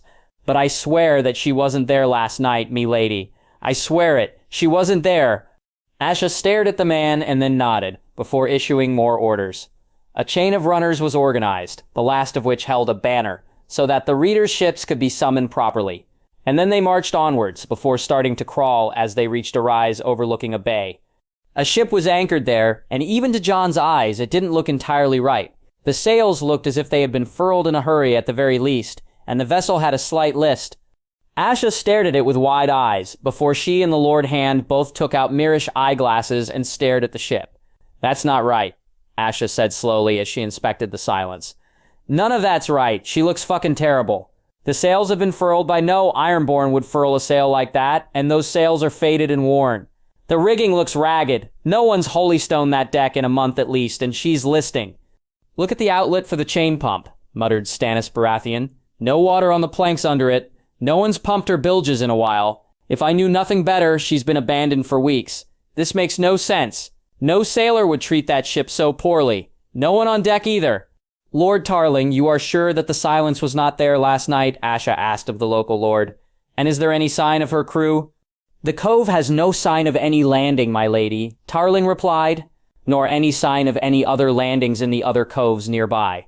No boats, no sign of footprints beyond the high water line, or even under it when it could be seen at low water. As he bit her lip at that before taking a deep breath. All right, send the signal. It took a little time for the runners to go and pass the message on, but eventually the 3 sleek shapes of the reader's command appeared beyond the vaguely oyster-shaped headland in a line before shivering their sails, furling them and then anchoring with a precision that seemed to impress Stannis Baratheon enough to grunt approvingly. Jon could see the reader himself at the back of one of the ballistae that were now trained on the silence, which just sat there, swinging at its anchor, with no one on deck, no alarm being sounded, nothing. Just looking at the damn ship made the hairs on the back of his neck stand on end, and it was then that he looked at the direwolves. Both of them had their hackles up as they looked fixedly at the ship. They were both broadcasting the same word, danger. He looked at them and then at Theon, who looked worriedly back at him. What do they know that we don't? Theon asked softly. He looked at Jon and then asked even more softly, Can you warg into Ghost? Ah, he sighed gustily, sat down, and then placed a hand on Ghost's head and tried to remember all of Arya's not particularly coherent explanations. He vaguely sensed Asha saying something and Theon snarling something back before he finally made that connection. All of a sudden, he had too many legs. But that was fine, he knew how to walk, sort of. He peered back. Oh, that was him, with the white eyes and the pale expression, whilst Ygritte looked at him, his body that is oddly, and Asha Greyjoy stared at him as if she couldn't believe what was happening. And then he looked at the ship. He could feel his eyes widening, and then all of a sudden he was back in his own body, shaking with terror. Gods, he spat eventually. There's something badly wrong with that. What did you see? Theon asked. He struggled for a long moment to express what his direwolf had sensed. Sensed, not saw. Blood. Evil. Something terrible has happened there. The men and women around him muttered uneasily at that, and at him, although he heard Ygritte snarl that she'd seen more warging north of the wall and they were not to be such fools. Asha looked uneasy at that, and then spoke in a low voice with Stannis Baratheon. And then she snapped out orders for a longboat to be brought down to the beach, for there to be a boarding ladder on it, lanterns, flints, short bows, arrows, and short swords. He frowned at this, and Asha pointed at Dark Sister. Ever fought on board a ship? Not much room there to swing a sword, even one like that. A dark place, a ship, full of awkward angles. If Euron and his crew are on that ship, maybe they are and maybe they are not, then we might need to fight. If they're on it, then where are they, though? And why does that ship look like shit? Theon sounded annoyed as he took his longsword off his belt and took a short sword and a short bow, before shouldering a quiver with a selection of arrows. We'll have to go and see, Jon sighed as he removed Dark Sister and handed it over to the Baratheon guard. Mind that well, please? He then took up a short sword as well, made sure he had a dragonglass dagger at his hip, and looked at Ygritte, who was looking at the longboat which was now in the cove with little enthusiasm. Are you coming? She shot him a look of pure scorn. Of course I'm coming. If it's a trap, then I'll smell it first. And if there are others or whites on board, I'll smell them first. You lot are children when it comes to fighting them. I know, 'cause I know nothing. He grinned at her and then pointed at her bow. That's too long. Take a short bow. You know nothing about fighting on a ship. He grinned still further when she stuck 2 fingers up at him in the old gesture of defiance. The dire wolves would not go on the longboat, and that reinforced that feeling he had, that something was very wrong. Instead, he and Theon left them at the feet of Stannis Baratheon, who watched them go as the longboat was rowed out by a crew of 10 men, 5 to a side. Asha stood at the bow, with one of her men Darren by name, whilst he, Theon, and Ygritte sat near the man on the rudder at the stern. They rowed a curving path from the cove almost out to the sea song, where Asha and the reader had a shouted conversation, and then back to the silence. As they approached, Jon eyed it worriedly. The ship looked worn as if it had sailed for months through rough seas with no maintenance, and as they approached its sides, he stared at the portholes, looking for any sign of life. There was none. No movement in those dark and empty holes in the side of the ship. Boat hooks reached out from Asha and Darren as they lurched by the ship, and then, after the rowers had stowed their oars, the boarding ladder was hooked on and the longboat moored to it. Asha looked about, her face strained. Right. We do this now. I'll go up the right-hand side of the boarding ladder, Darren the left. Those of you with bows, keep your eyes peeled. If I see anyone waiting for us, I'll yell. The reader's watching this side, and the Lord Hand has the other, and we'll hear if anyone on either side sees anything. Be wary, all of you. Ulf and Torin, you stay here and guard the boat. Sing out if you hear anything.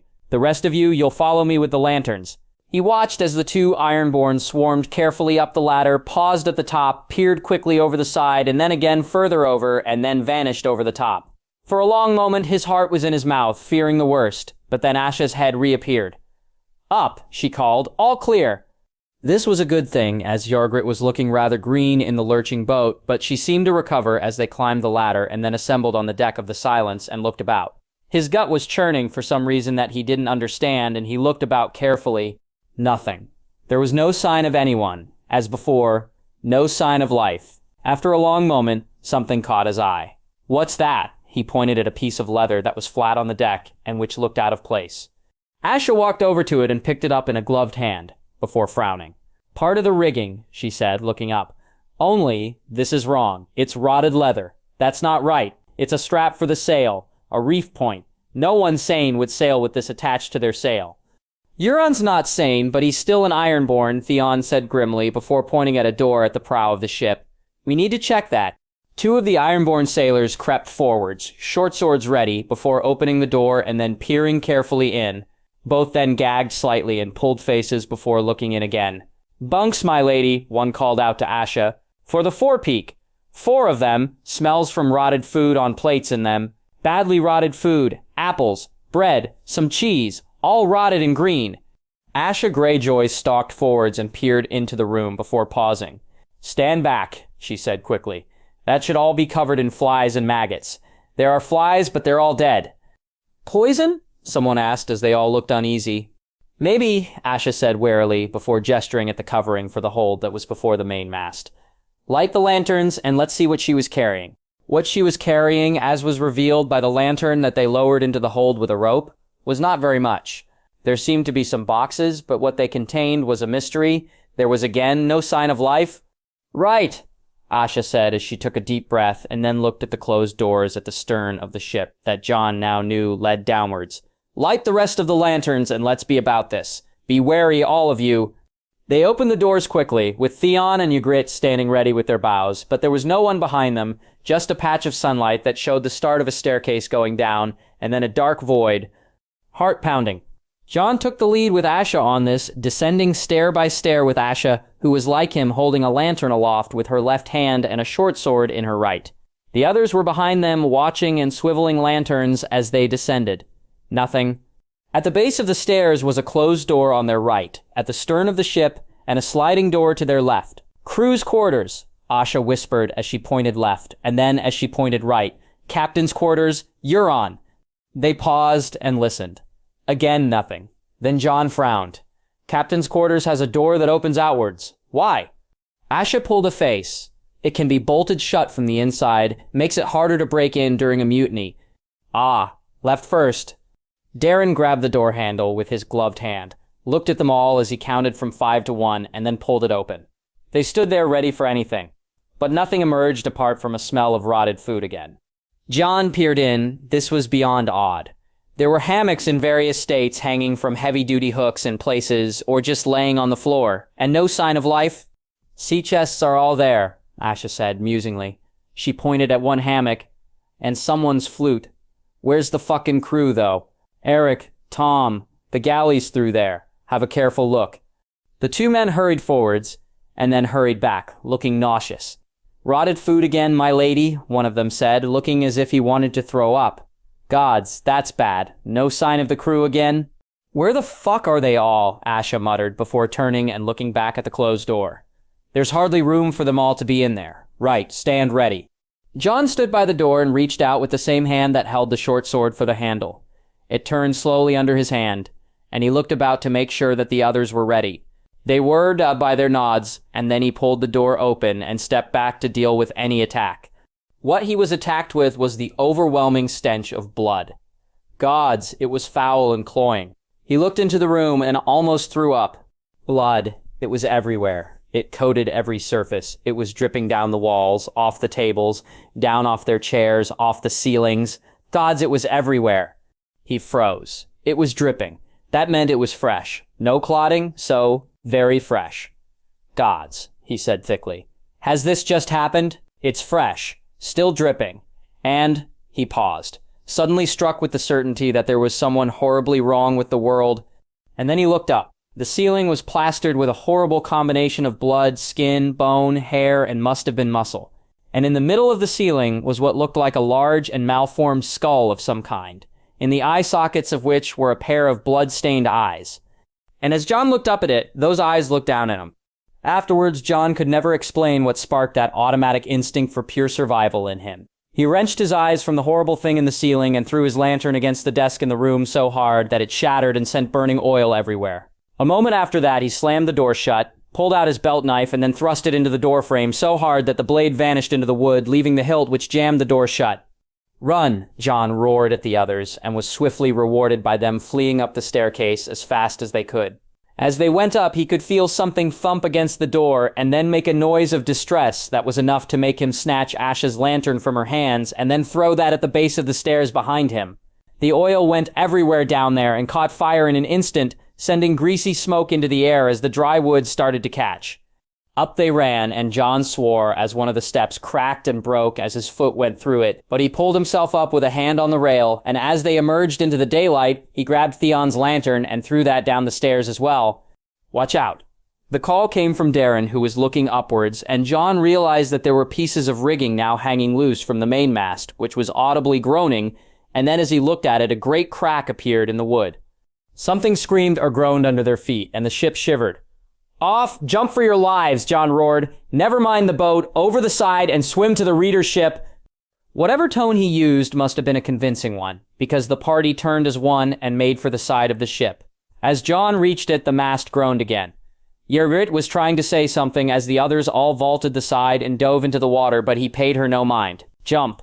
Still she tried to say something, so instead he picked her up and jumped as something screamed again in the interior of the ship.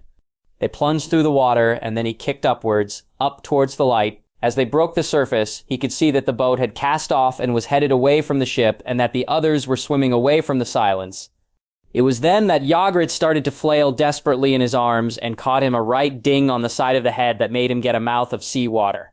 He let go, and of her, and then watched her flail even more desperately. "Oh, bloody hell, you can't swim properly, can you?"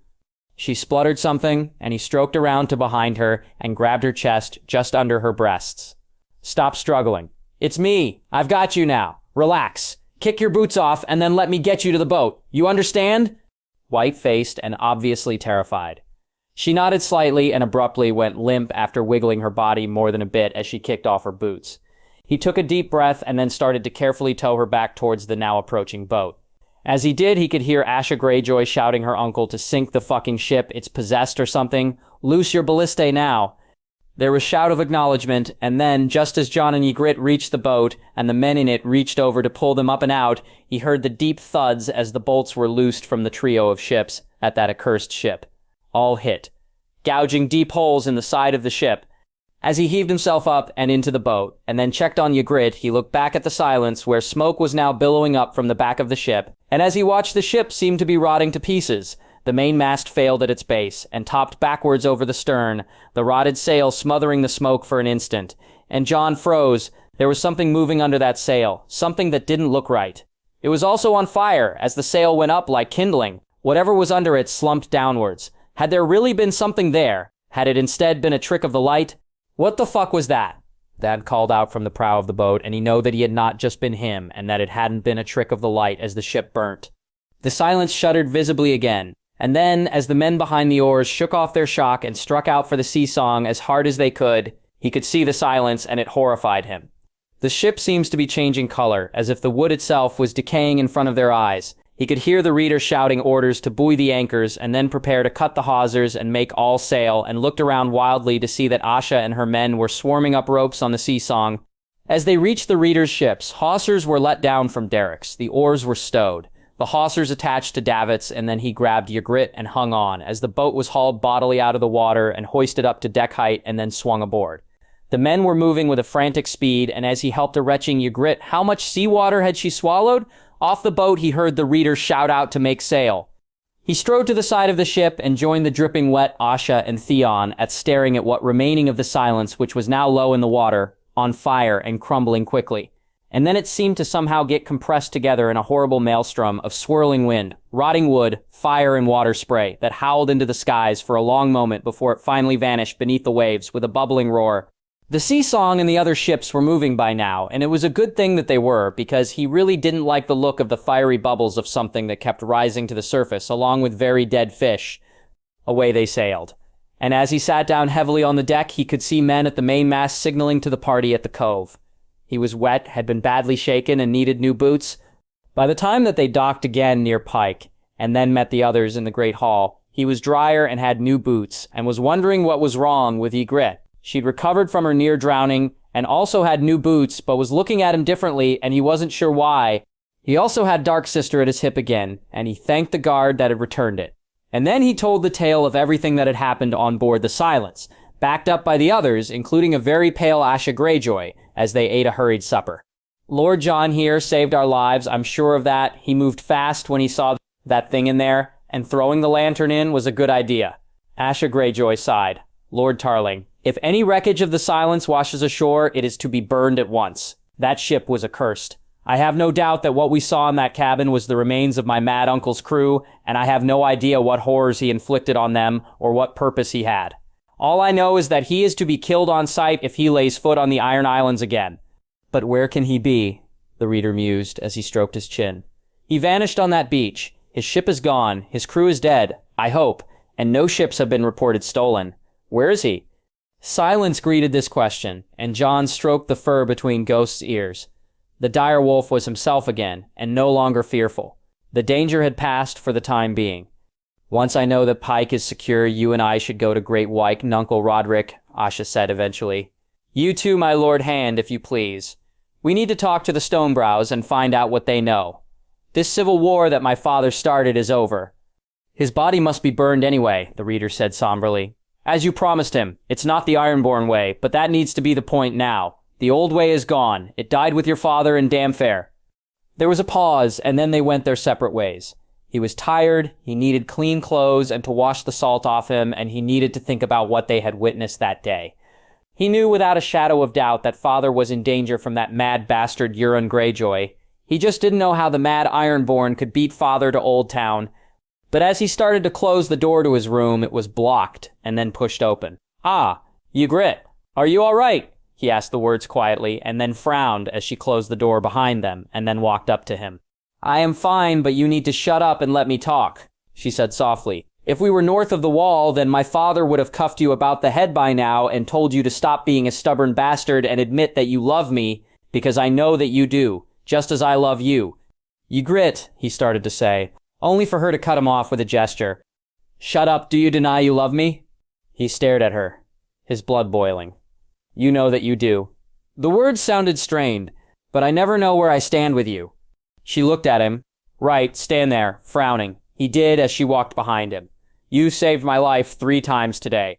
Once when you slammed that door, once when you swept me off that hell ship, and then finally when you saved me from drowning.